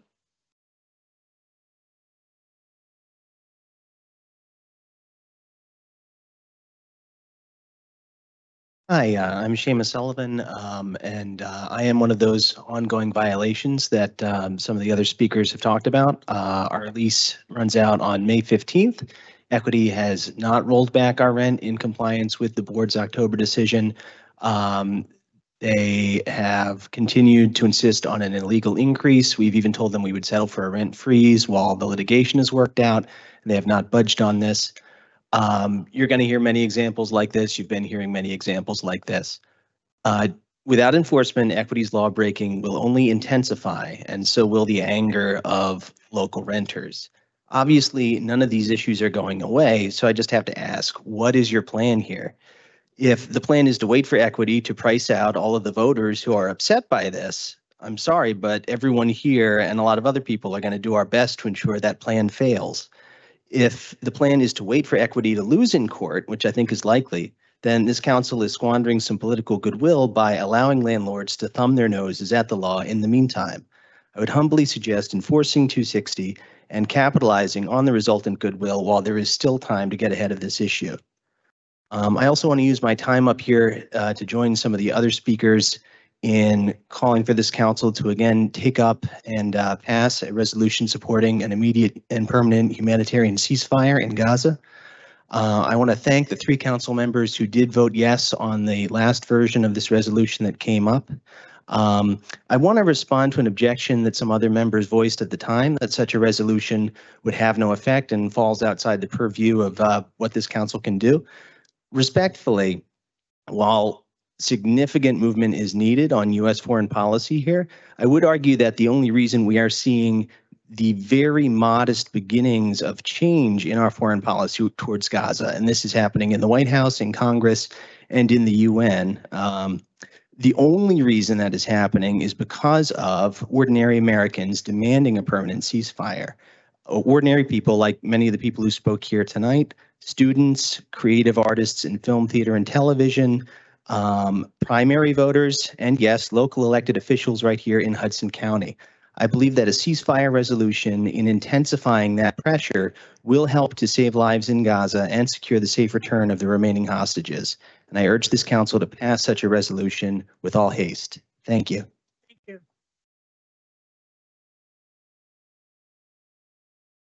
5.36, Marlene.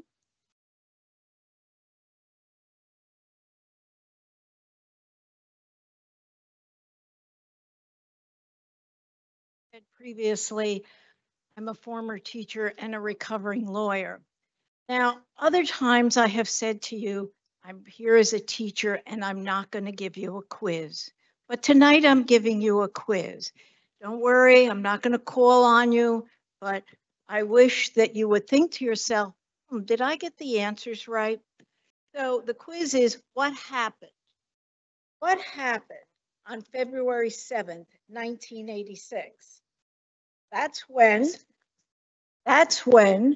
rent control became the default position in Jersey City.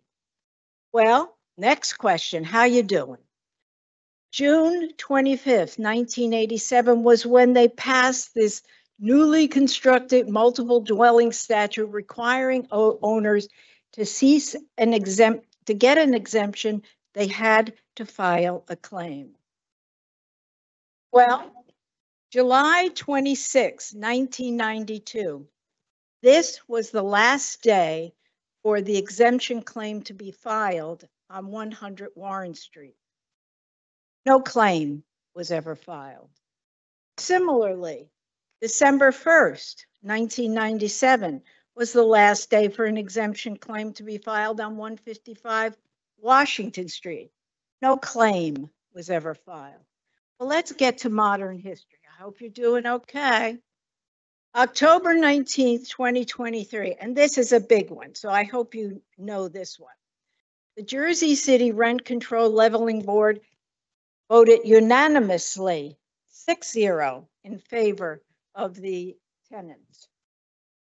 March 19th, 2024, Richardson sends a letter to Equity Residential threatening fines and penalties for non-compliance. So how about today? Must know this one. Nothing. No fines or penalties have been issued, and Equity Residential continues to impose illegal rent increases. This one's for extra credit.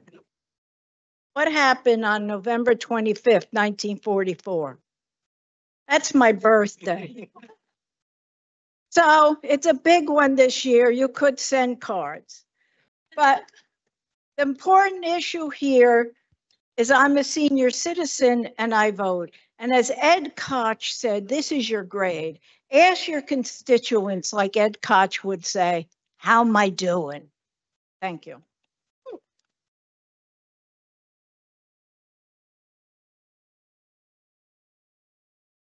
$5.37, Derek.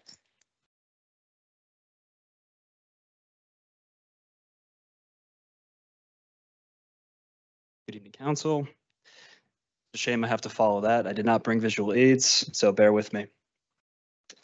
This is a handful of times I've been here now, a few months.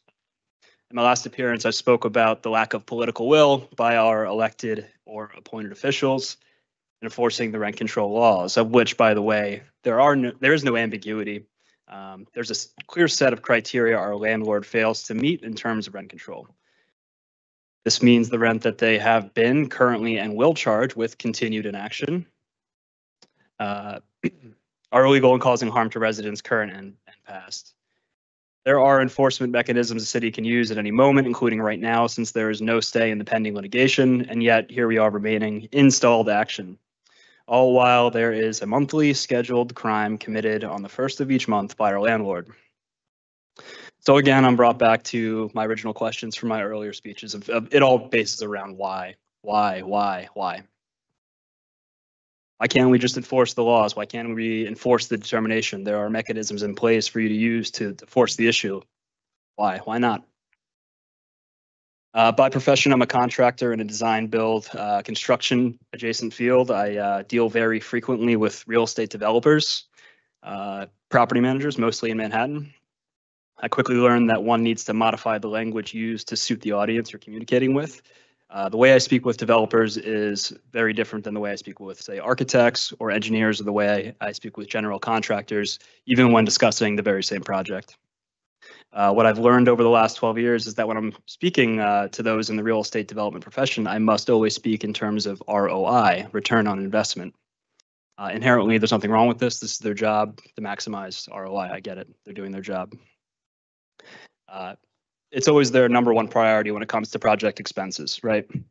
They want to spend just enough to give the appearance of luxury for the marketing materials, but not spend a penny more. Portsiders, does it sound like anyone we know? I say all of that to make a point. If every dollar that leaves the pocket of developers carefully weighed and measured for its ability to return even more dollars, then I have one very specific question I'd like to ask. What does it mean that the list of donors to Mayor Phillips' re-election PAC is essentially a who's who of developers and builders whose collective donations totaled in the hundreds of thousands? Is it possible they are simply and suddenly an altruistic bunch that give out large sums of money out of the kindness of their hearts with no expectations attached? We have a few potential mayoral candidates in the room. Perhaps we should ask them if the developer donation money is still rolling in for their mayoral campaigns. Maybe that's why we haven't heard any updates on past promises of internal investigation. Don't bite the hand that feeds you and all. To be clear, my intention is not to make any accusations. I'm simply pointing out that my public anecdote, along with publicly available campaign donor data, one can reasonably conclude that some of our elected appointed officials may not be working in the best interest of the constituents. Okay. Let's just follow the rules there. Okay, next speaker, 5.38, Joelle.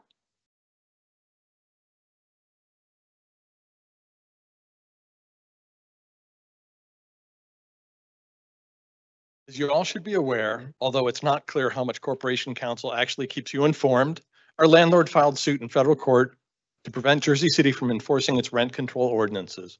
We have requested to intervene in that case in support of the city and its enforcement of rent control. Surprisingly, Counsel for Jersey City, Eric M. Bernstein and Associates, has opposed our request. We've repeatedly told you that when the city does the right thing, we would stand with the city. Now the city says, we don't want your help. We'll take care of your interests. Trust the city? Really? 2 years ago, tenants at Portside Towers contacted Dinah Hendon to inquire about rent control status of our homes. She told us the buildings were subject to rent control, but we had to file petitions to allow the office to do its work. We followed their guidance. In September, Ms. Hendon corrected herself in a long, convoluted, obfuscating determinations that sufficient filings had been made to grant the buildings exemption status for 30 years from the date of their respective COs. A complete landlord-friendly reversal. Trust the city. Really? Ms. Hendon did promise to consider evidence of amortization period of the initial mortgage for the buildings. If you recall, the maximum exemption is the shorter of the amortization period or 30 years from the CO. Surprising everyone, we located that initial mortgage. It had an amortization period of 4 years, expiring in September 1992. The office then determined that without any evidence that this mortgage was not really a mortgage at all, they claimed that it was a construction loan, another landlord-friendly decision. Trust the city.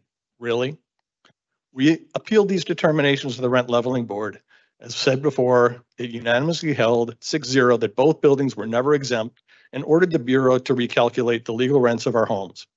6 months later, our landlord continues to increase our rents without complying with Chapter 260 to qualify for any increase. Trust the city? Really? Why doesn't the city want us to stand with it in federal court?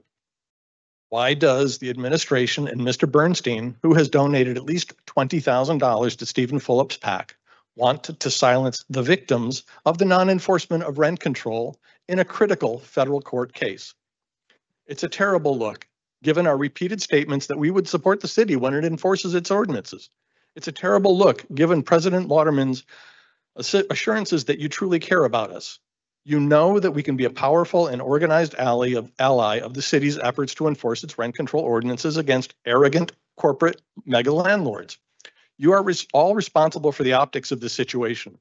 If you do not direct Corporation Counsel to support our intervention, you are supporting a mayor and his financial backers, including developers, landlords, outside counsel, against your constituents. Should we trust you? Really?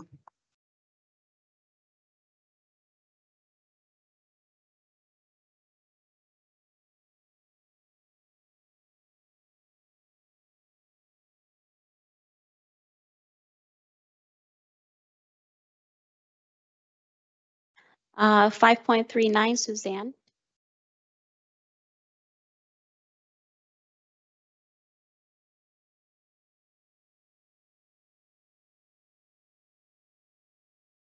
Evening, Council. Before I get on my speech, I have been up since 4:30. I shouldn't complain because Kevin here doesn't sleep. But I have a massive headache. I've had a long day, and I'm here with these people who I love, and I love Jersey City. And we're all here fighting for your tenants, you know, not just Ward F, but all of your tenants. And that's why I come here with a pounding headache to speak to you. Going again? Okay. For my speech, so at the last meeting, I read some requirements that landlords must follow in order to legally increase rents. As a reminder, Section 263D requires landlords to provide new tenants with information about the previous tenant's rent. Our landlord has failed to do this. Section 260-3I outlines the consequences for landlords who misinform tenants about prior rents or illegally increase rents. Our landlord has done both. Section 263J mandates that landlords provide tenants with the truth in renting statements and comply with the landlord identity disclosure provision. Again, they have not done this to this day, even 6 months after the rent leveling board hearing. I want to ask you, why are you in the city continuing to dig a deeper hole in this? What does it take for the city to enforce its own laws? I feel silly I have to come ask you this. I see you move forward on other ordinances. I've applauded some of them. I see people be affected positively in this room. Why is our case, you know, what seems willfully neglected? A lot of times I see you all not looking at us. You're all looking at me right now, so I appreciate it. But, you know, what does it take to get a case that's nationally followed to have some real action? As we've said, there is no stay in the Bureau's ruling, yet still nothing has been done to enforce it. Has there still been no investigation on your behalf? Can I safely understand that you've chosen not to investigate? We've had nothing from this council, frankly, in receiving any justice of any kind. I understand you don't enforce Ordinance 260, but you can investigate why it's not happening. Last time at the last meeting, President Waterman said we all have a purpose in life. And do you all ask yourself, what is your purpose as a council, as a person? Like, what do you want in your life as your purpose? I'll ask you again, when will we see real action? Like, that is what we need, is real action. Like, I appreciate Councilman Rivera standing with us, but we need real action. Real action is rent reductions back to 2016 per the Rent Bureau's ruling. If you can't follow this determination, can you at least call for a rent freeze to 2022 rent levels? These laws have been provided by Equity in their landlord registration statement. Can we at least call for this? It is deeply troubling to witness the ongoing struggle faced by tenants of Portside Towers and probably many others in the city, and to see Kevin and all of us fight for just our city's laws to be followed, you know, is just crazy. And to this day, tenants are still subject to legal rent increases. And I know that you all can do something about it. This corruption and lack of enforcement calls for an investigation, a duty you chose to swear an oath to undertake as a Jersey City councilman or councilwoman. When will you open an investigation into this willful neglect of Ordinance 260? We are all counting on you to support our rights. Thank you.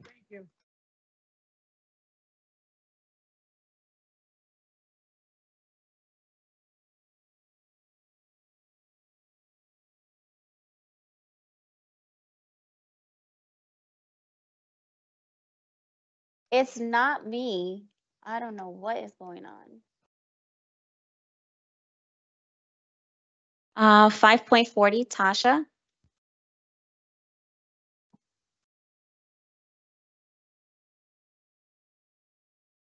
Good evening, council members. My name is Tasha Satie. This is my fourth time speaking to you.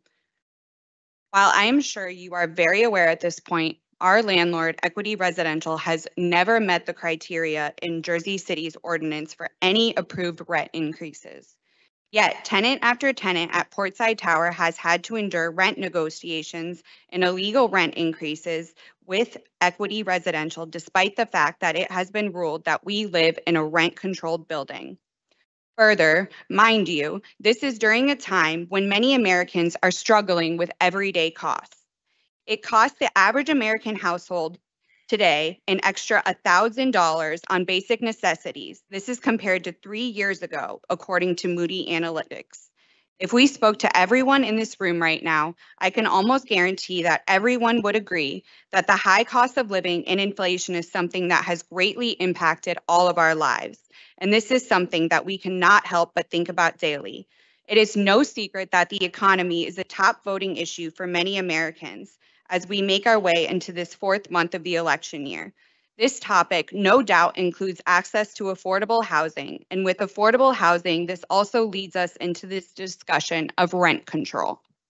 The fact is, America has a housing crisis, and this is a crisis that is only growing more serious every day, as was stated in a recent article in Time. While this issue is a much more complicated issue to cover than I can even begin to touch on in a 3-minute speech before you today, I want to ask you once again, as I have asked in all my previous speeches, what side of history do you want to be on?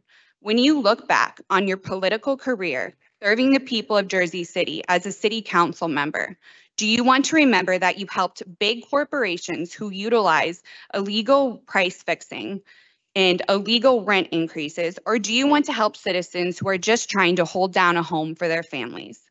This leads me back to why we keep coming back here week after week. We Portside residents continue to be presented with illegal rent increases despite the fact that we live in a rent-controlled building. Lastly, mind you, this is not just a Jersey City issue. This is an issue across the United States right now. And we ask that you begin the push against these predatory landlords so that we can hope that this momentum will spread across the country. With all due respect, we earnestly request your continued assistance in compelling, Equity Residential to comply. We appreciate your time. Please fulfill your duty to the public. Thank you.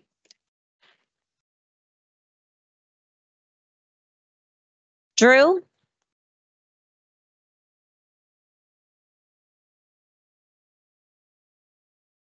Good evening, council members.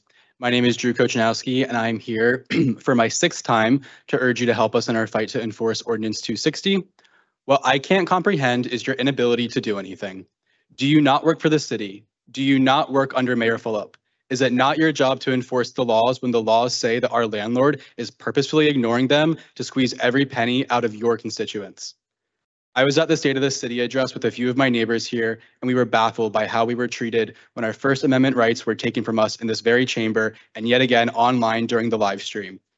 It's almost as if we are being specifically targeted to dampen our voices on the injustice Portside residents face. Are you not seeing the problem? We've given over 30 examples of illegal increases. We've given you the proof you asked for. We all know this is a direct violation of the Faulkner Act. We have informed you, we have educated you, and we have been here week after week to give you the information you've requested and more. What else do you need? It's truly a disappointment to see our elected officials fail us. When I moved into Portside in the fall of 2023, right as the rent leveling board unanimously voted 6-0 in our favor for recalculations and rollbacks, I was ecstatic, but never imagined this would go into April, almost May of the following year. It's a shame. What else needs to happen for you to take action? Portside residents and Jersey City residents are just trying to live in this feeble economy, and corrupt landlords like Equity are making it near impossible for us. Over half of my monthly income goes to rent, and I know I'm not the only tenant who's in the same scenario. Can you even remotely imagine that? Perhaps I should stop with the rhetorical questions and ask you to please speak up if you think that should be legal. It shouldn't.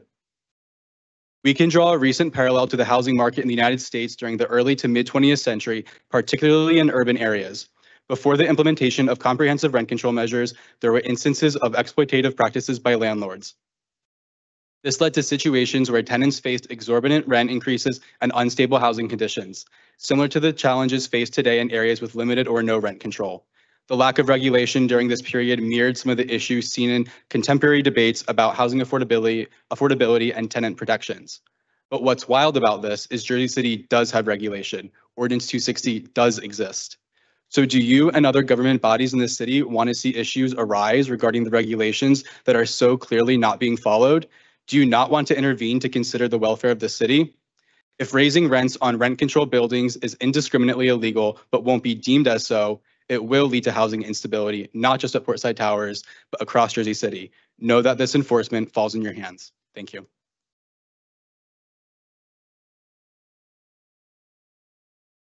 Erin?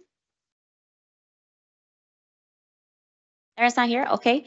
Sonia, 5.43.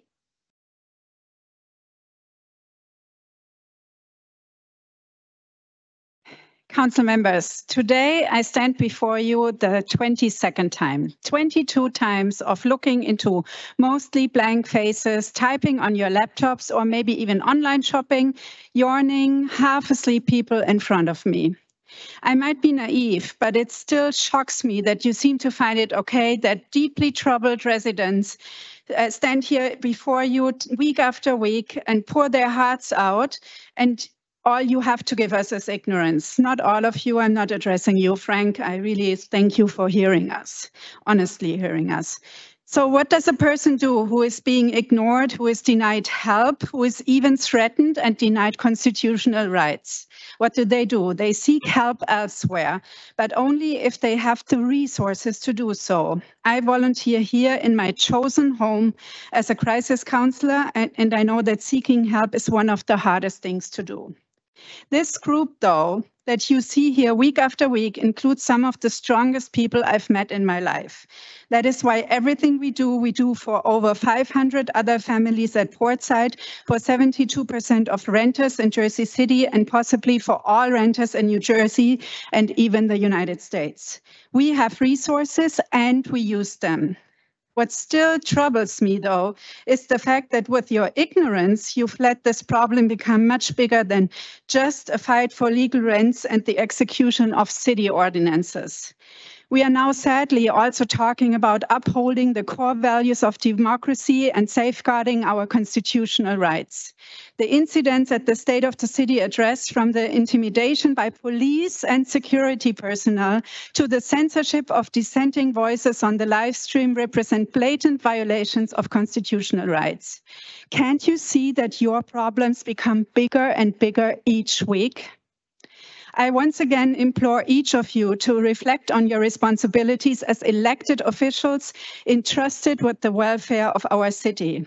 What actions have you personally taken to take care of our concerns? I guess the answer is nothing again, so I assume nothing. In our position, we cannot afford this kind of non-action. Different than you, we're not getting paid for non-action. Instead, we lose money month after month because of your inaction. Due to your failure to protect your citizens, we feel compelled to seek more and more outside help. We have extended our outreach in multiple ways and way beyond New Jersey. I'm pleased to report that in just the last 2 weeks, we've got quite some attention. Stay tuned on that. For tonight, I'd like to end with a quote by who would have thought our Mayor Stephen Fulop from his Facebook post of today. Changing culture in New Jersey means accountability. You can count on us on that. Thank you. 5.44, Dan Leo.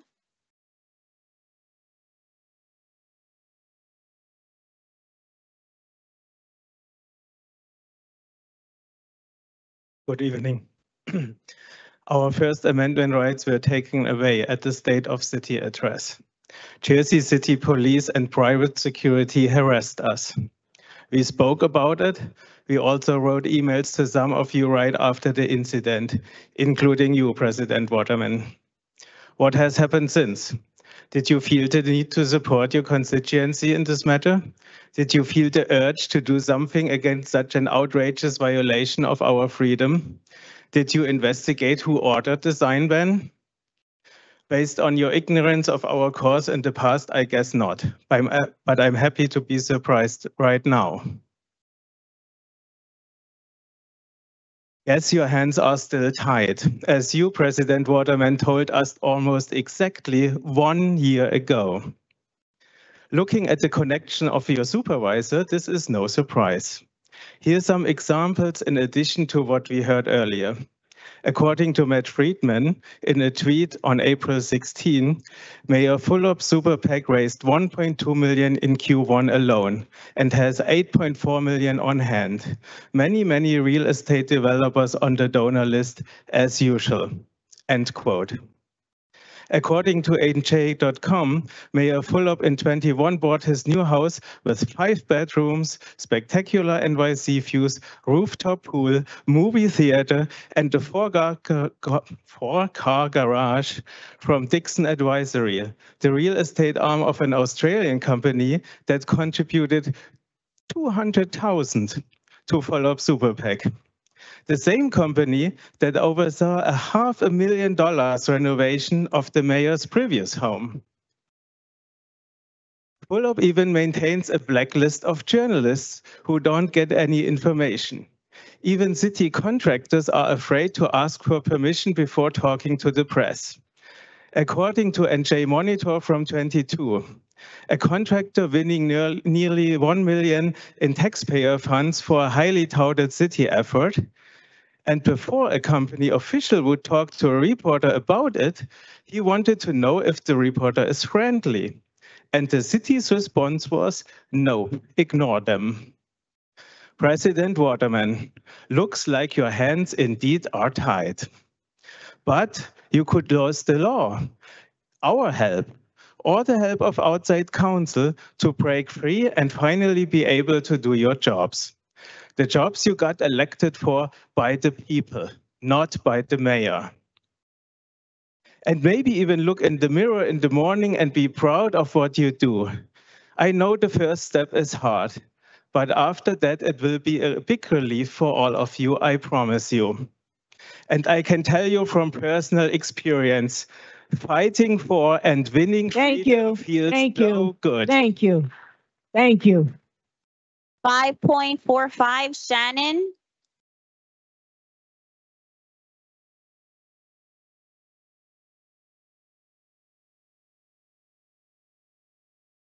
Can you hit the side of it?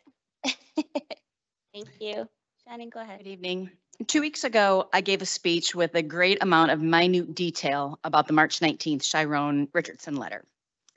I'm not going to talk about that letter again necessarily, just except to say that in preparation, I was looking at those ordinance numbers and subsections and parentheses, and I just thought about the slippery loophole our landlord seems to be trying to make. The thought came over me that they're trying to pull this over on real people. And it seems like it's a game to them, but it's our real lives. I looked at the dollar amount referenced in the letter, and to refresh your memory, it was $2,556,925.18.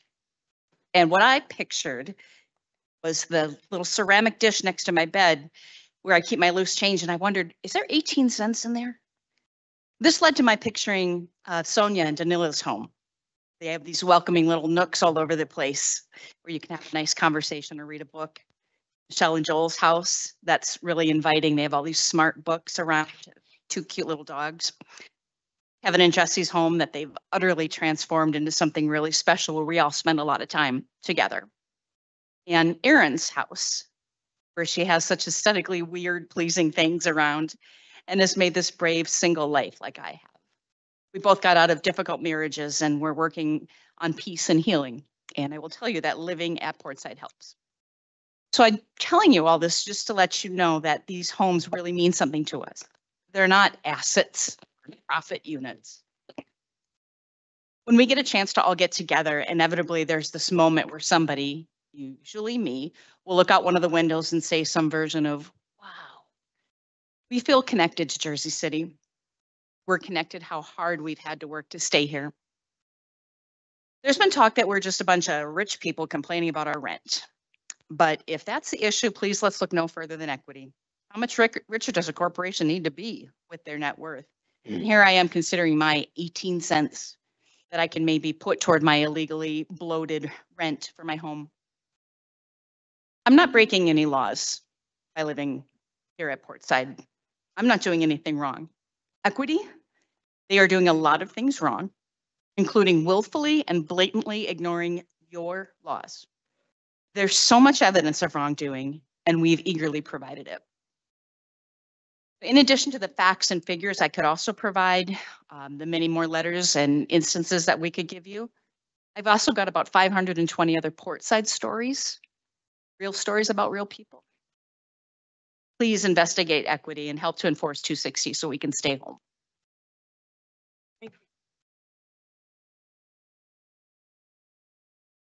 John?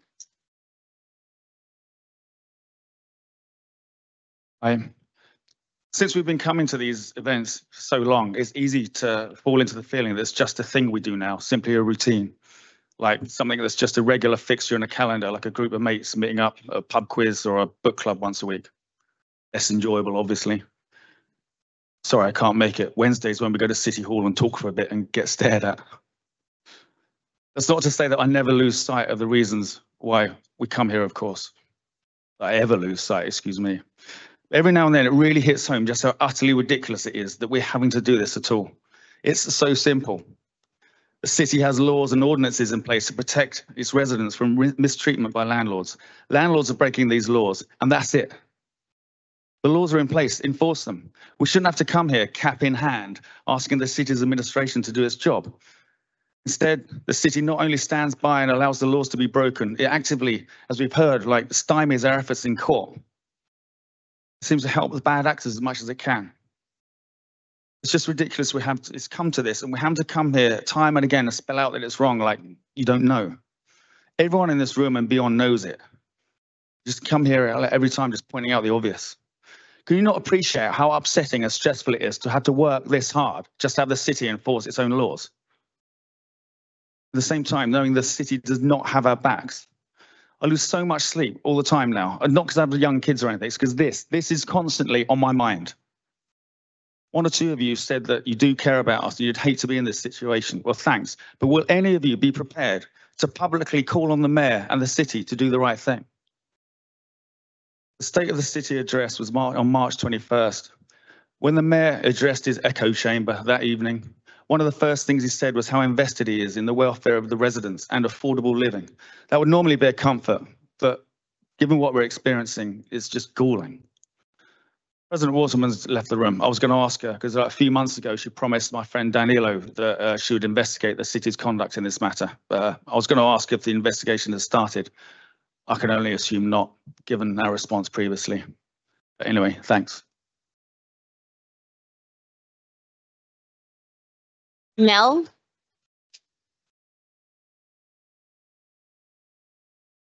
Hey there.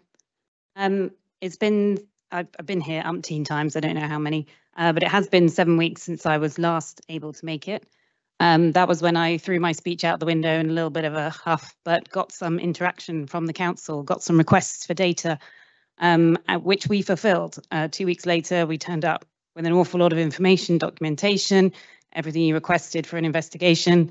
We're now 7 weeks past that request, 5 weeks past providing everything, and nothing. I don't know, did you start an investigation? Did you look at the documentation? Is anything happening? I guess not. Yeah, so I didn't bother to write a speech this week. I thought I'd just wing it, see how it's going. Got the flavor of the room of what's happening. Nothing's happening, but we're still going to keep coming. We're not giving up. And you should know which is the right side to be on. I'll just say it. I'll put it out there. It's the right side. We're on the right side of the law. We're on the right side of fairness, of what you want to be remembered for, what you want to work toward, what do you want to stand for? So, yeah, standing for, appreciate the ones of you who are still here. It's even more disappointing that we keep turning up and then here I am talking to less than half of the council.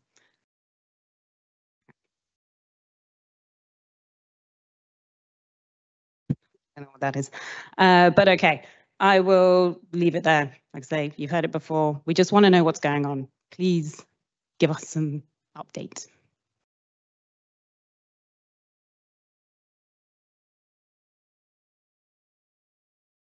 David?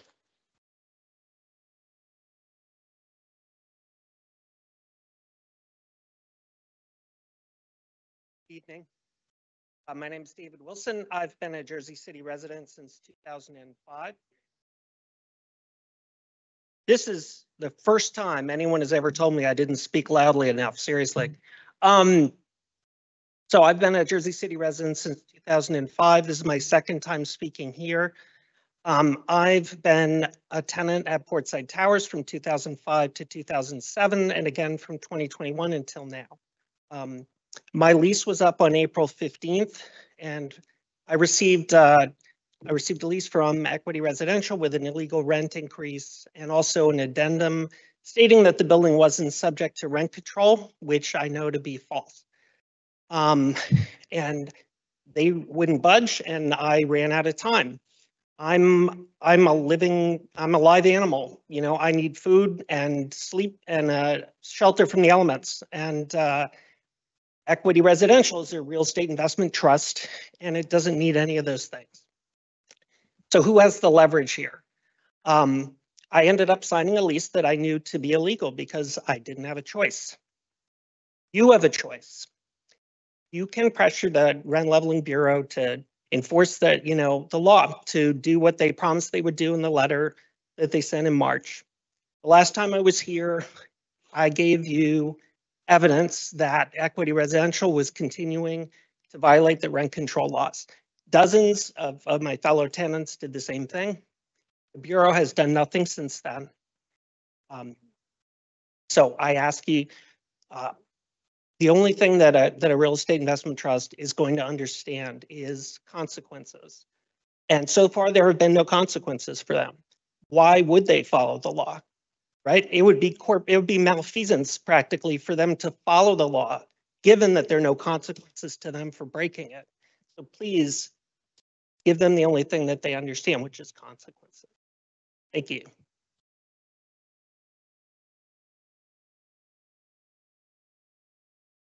Brendan? Not here? Okay.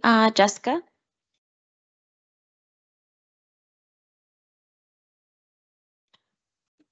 Pardon me, I have a little bit of a allergy going on, so I'm not COVID positive. That's not what this is.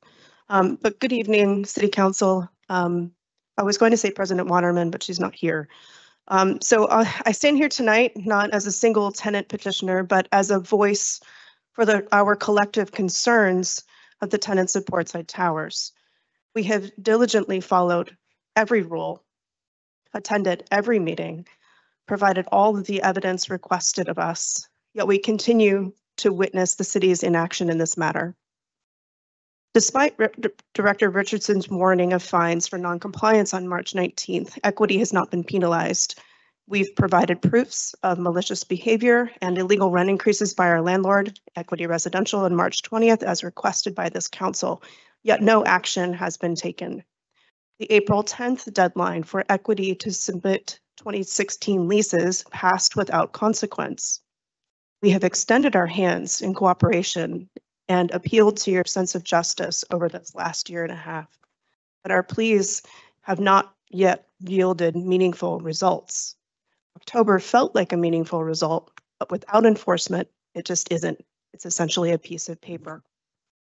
These results speak volumes, suggesting that the struggles of our families and our seniors seem to hold less weight in this city's governance than the interests that oppose enforcement of a rent control ordinance. As representatives of the people, we urgently need you to follow through on the commitment your request for proofs implied. The city is watching, and history will remember how you respond to this moral crisis. As a personal note, I was recently traveling for work for a scientific conference, which I always enjoy. And would you be so surprised to know that someone, a colleague of mine at this conference who doesn't otherwise know of this fight, asked me if I knew about what was going on in Jersey City when I mentioned I live here. So In addition to the concerns that I've raised, it's important to note that at this last City Council meeting, we mentioned our legal team was investigating potential RICO violations due to concerning patterns we observed. Since that council meeting, we were astounded to receive hundreds of pages of documents from multiple tenants at unrelated properties, which are now under review by our legal team. If anyone else has information about suspicious or inexplicable circumstances related to landlord-tenant relations in this city, please contact us at rentcontroljc@gmail.com. We urge you, council members, to take action, uphold the laws of our city, and protect citizens. Please authorize your attorneys to consent to our involvement in the federal case as it directly impacts our lives and well-being. And actually, a question for you. Did you all know that your council said we should not intervene? Did you know they did not grant permission? Thank you. Elena?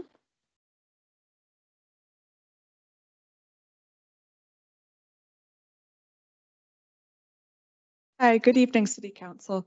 My name is Elena Little, and I'm a resident of Jersey City. First, I want to acknowledge that the tenants of Portside Towers who just spoke have been fighting this fight for 2 years, not just for themselves, but for tenants across Jersey City. What will it take for the city to enforce its own rent control laws and side with tenants over large commercial landlords? I also want to join the many voices earlier calling for a ceasefire. We have seen too many innocent lives lost, entire families killed, nearly half children in indiscriminate carpet bombing and starvation tactics with funding and weapons from the United States of America. Let's make sure, please, that a ceasefire resolution that also condemns both anti-Semitism and Islamophobia is on the agenda next meeting with the votes to pass. But now I want to talk about a few items that are on the agenda tonight. First, I want to support the harm reduction kiosk pilot. Narcan saves lives, test strips save lives, and COVID tests save lives.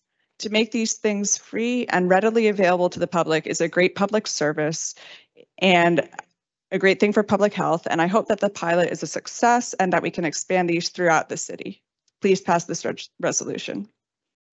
I also want to thank Councilman Solomon for bringing forward a resolution urging our state legislature not to codify the county line on our primary ballots. It is my view, as well as that of federal judges, that the line is unconstitutional. Abolishing the line is also the right thing to do. As someone who would probably have been elected county commissioner in 2020 if not for the line, I am thrilled to see the success of Andy Kim's lawsuit this year, and yet I recognize that our sitting state legislators have every incentive to try to keep the line or something like it to avoid primary challengers. So it is important to send this message. A 2020 paper by Rutgers professor Julia Sass-Rubin shows the line conferring an average of about 30 points advantage. In the same NorthJersey.com article covering this paper, Councilmember DeGise, then the chair of the Hudson County Democratic Organization, defended the line, saying, quote, "It does confuse voters when they see a whole line and then right next to it is one name. The thing voters think is, why are you by yourself? Why does no one want to run with you?" In addition to being petty, this also shows that she understood full well the advantages the line confers and yet still preferred the status quo of undemocratic primaries because it benefited her and her allies. And not to single out Councilmember DeGise, it's most of you. Only 2 of our council members, Solomon and Gilmore, had the courage to stand up against the line in favor of small d democracy before Kim's lawsuit. While I sincerely hope the other council members come over to the right side of history, I want elected officials who are willing to stand for democracy every day. Thank you. Mary? Mary's not here? Okay. Elvis?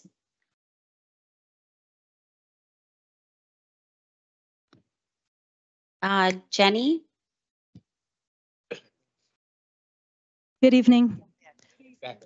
10 days ago, my cousin messaged, "I can't sleep. I'm waiting for the bombs to fall." Just a couple weeks prior, I was in Israel and we took a road trip together in the Israeli desert. 10 days ago, I watched from afar as over 300 missiles hurtled from Iran towards populated areas of tiny Israel, each missile the size of a box truck. The international response was a chilling silence. Silence. Now stop and consider, can you, anyone in this room, imagine waiting for bombs to fall? That is what dread is. No one in this room can imagine that. Extremist regimes surround Israel and throughout history have called for its destruction. I dread that my family and friends are in harm's way and that their nation, with all its strides in areas like medicine, technology, and LGBTQ rights, remains under constant threat of attack. Hamas, a terrorist proxy group of Iran, still holds 100 surviving hostages captive. I dread that the hostages, confined in tunnels and enduring abuse, including rape, may never return home. What has Hamas done for the Palestinian people? They have taken billions in funding and used it for 350 miles of tunnels, extremist indoctrination, and weaponry. We must blame Hamas. Then, in northern Israel, 200,000 Israelis have been evacuated because of missile attacks from Hezbollah, another proxy of Iran, in Lebanon. I dread that the displaced will never return home and that Israel will be forced into another war to defend its northern borders. We must blame Hezbollah. Demanding a ceasefire is not the same thing as wishing for peace. We all wish for peace. Demanding a ceasefire must include, first and foremost, the release of the hostages. It must include security for Israel's borders. It must include a progressive future for Palestine without Hamas. It must include eliminating anti-Jewish indoctrination like UNRWA. It must include pressure on Egypt to accept refugees from Gaza. It must include a cessation of missiles from Lebanon. It must include pressure on Iran to stop funding terrorist proxies. The list goes on. Israelis hold protests against their own government weekly while acknowledging this reality. If the city council considers another ceasefire resolution, it is choosing to do so blindly. Our dread as Jews has been and perhaps always will be a cry in the darkness. That is what anti-Semitism looks like. Thank you. Harris?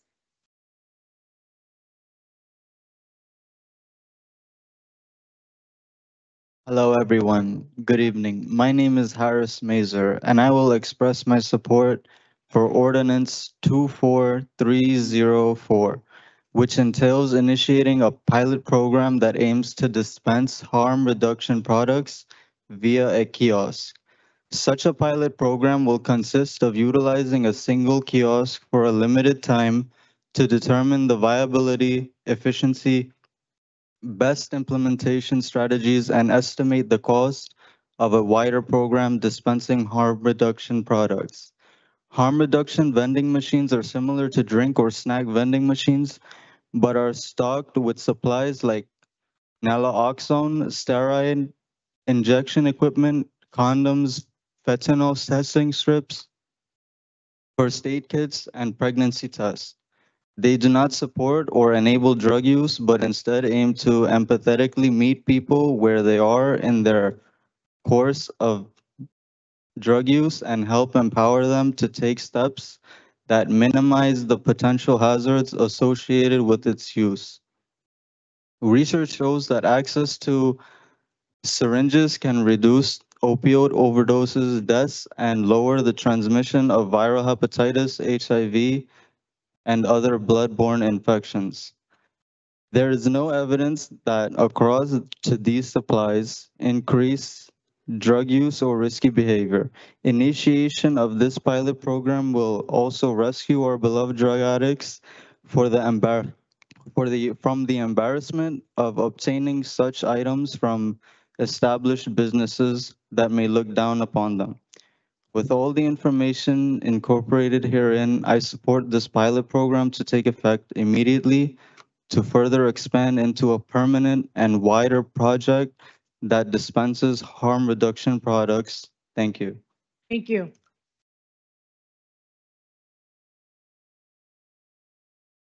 Lewis. Okay, Maria.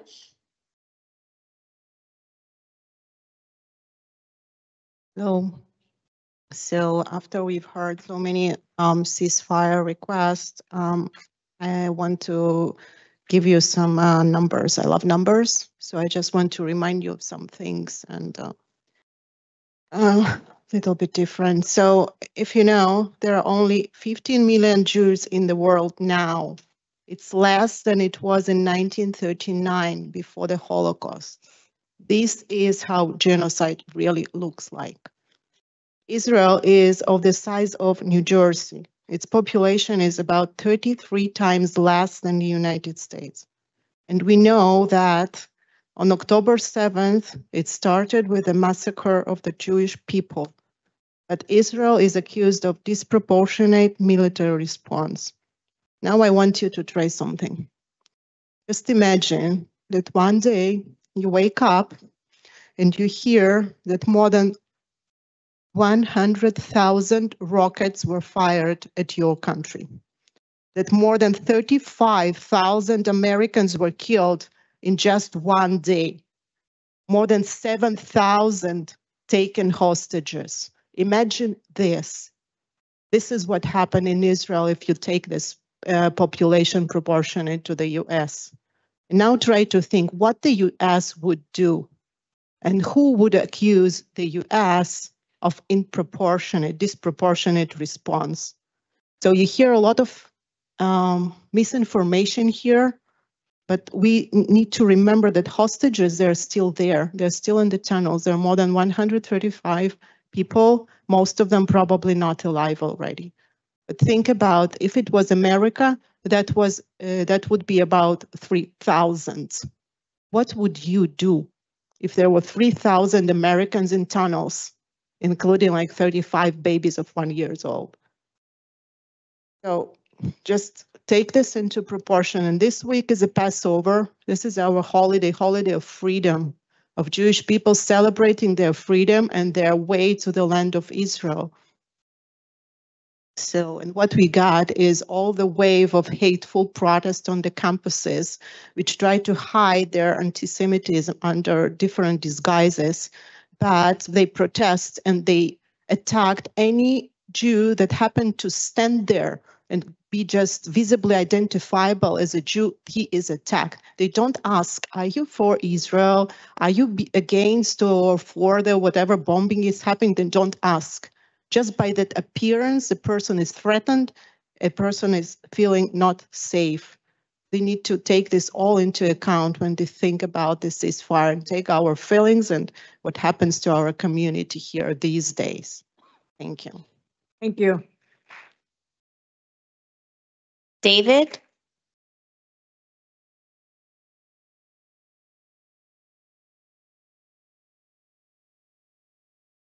Joseph.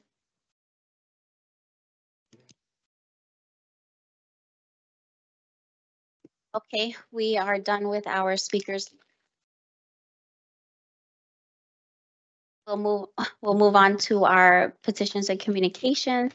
Are there any questions or comments on items 6.1 to 6.30? So,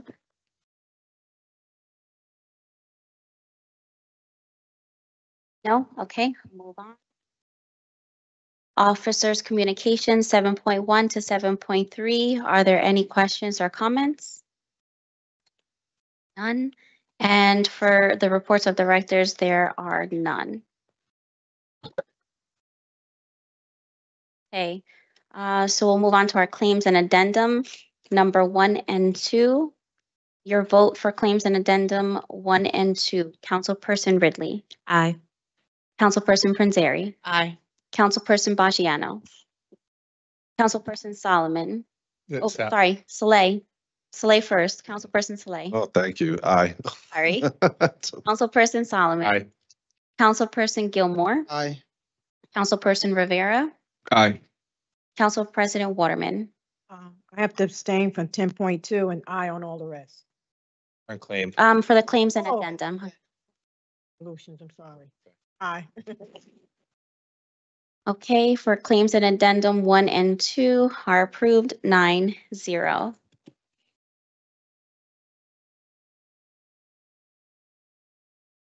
Okay, before we go into our resolutions, I have a motion to add item 10.24, which is resolution 24-308 to the agenda.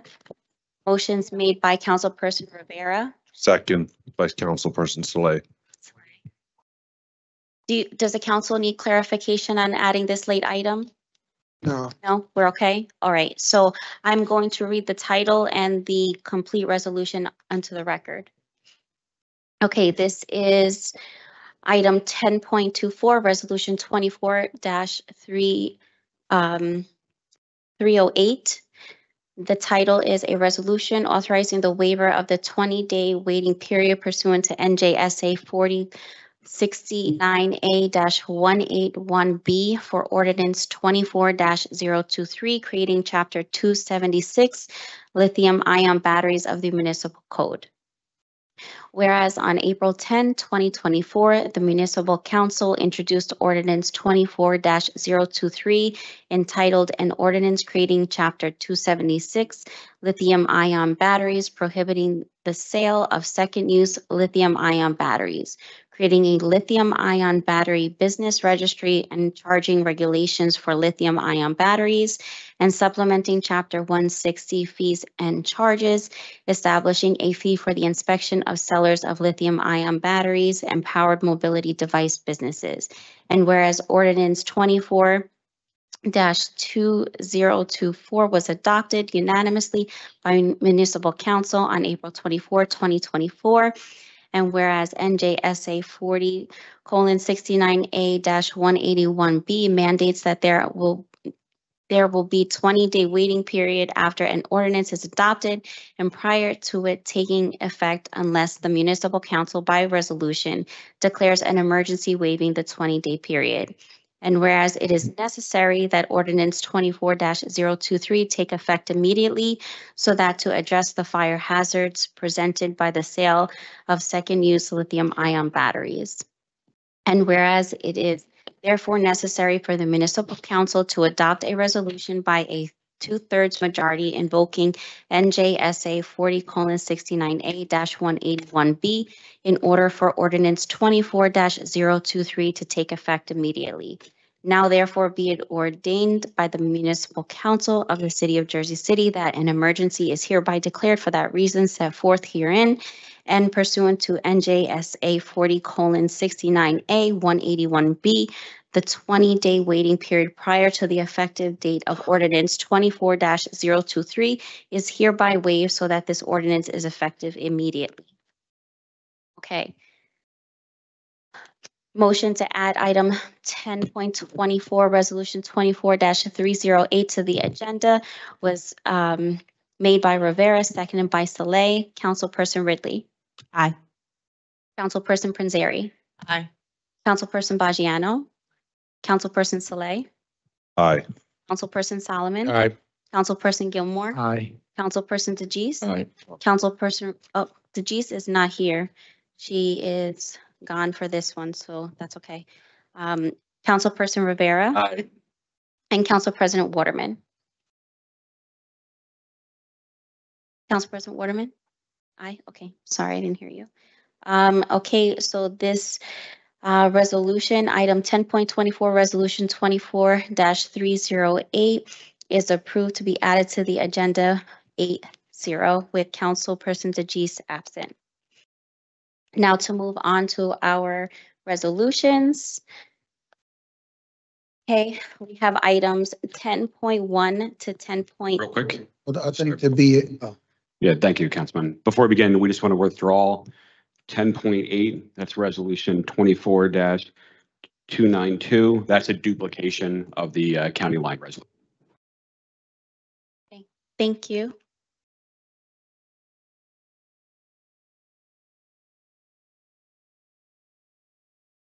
Okay, so to our resolutions 10.1 to 10.12, with 10.8 being withdrawn and 10.10 approved earlier. Councilperson Ridley. I'm going to vote aye for all. And on 10.2, I know that some of our businesses have been waiting for a long time to get their approvals, and I'm glad to see that we're moving forward with some local vendors who are Jersey City residents and have been in the community a long time. And that's really why we started this process here with the cannabis businesses. So I hope we see more of that, and I wish them the best of luck. Aye. Okay, thank you. Councilperson Prinzary. Aye. Councilperson Baggiano. No on 10.2, aye on the rest. Hot City. Okay, Councilperson Saleh. Aye for all. Councilperson Solomon. Aye for all. Councilperson Gilmore. Want to say aye for all on 10.2. I think this type of application checks the box with respect to what the legislation was meant to do. Affected communities check, one minority check, community oriented check. So congratulations. I know it's been a while. I probably vote aye on all. Okay, thank you. Councilperson Rivera. I vote aye.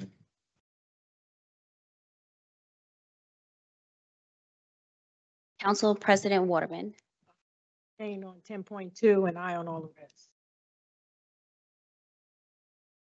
Okay, so for, excuse me, for resolutions 10.1 to 10.12, with 10.8 being withdrawn and 10.10 approved earlier, we have 10.1 approved 9-0. We have 10.2 approved 8-1. And we have 10.3 to, oh no, I'm sorry, it's going to be 7-1-1. So let me rephrase, I'm sorry. So 10.190, 10.2 is 7-1-1 with Councilperson Baggiano nay and Council President Waterman abstaining.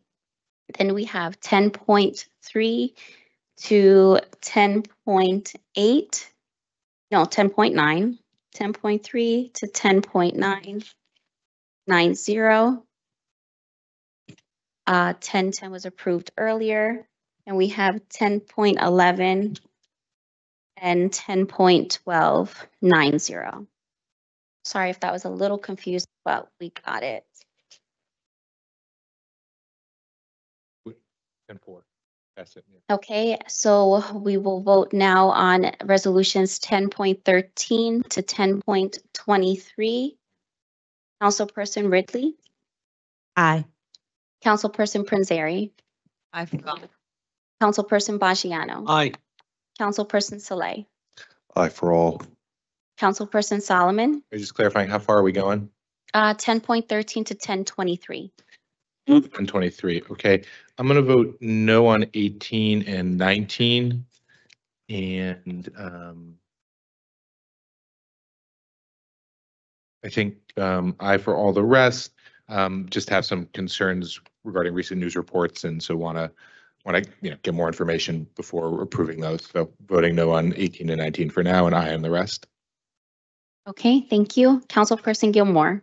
Vote aye on all except for 18 and 19. Okay, Councilperson Rivera. I vote aye on all, and I know some people are maybe asking questions. Why are the numbers unbalanced? Councilwoman DeGise voted prior to her leaving. Yes. Thank you for clarifying that. Council President Waterman. Okay, so to recap on these resolutions, we have 10.13 to 10.17 approved 9-0.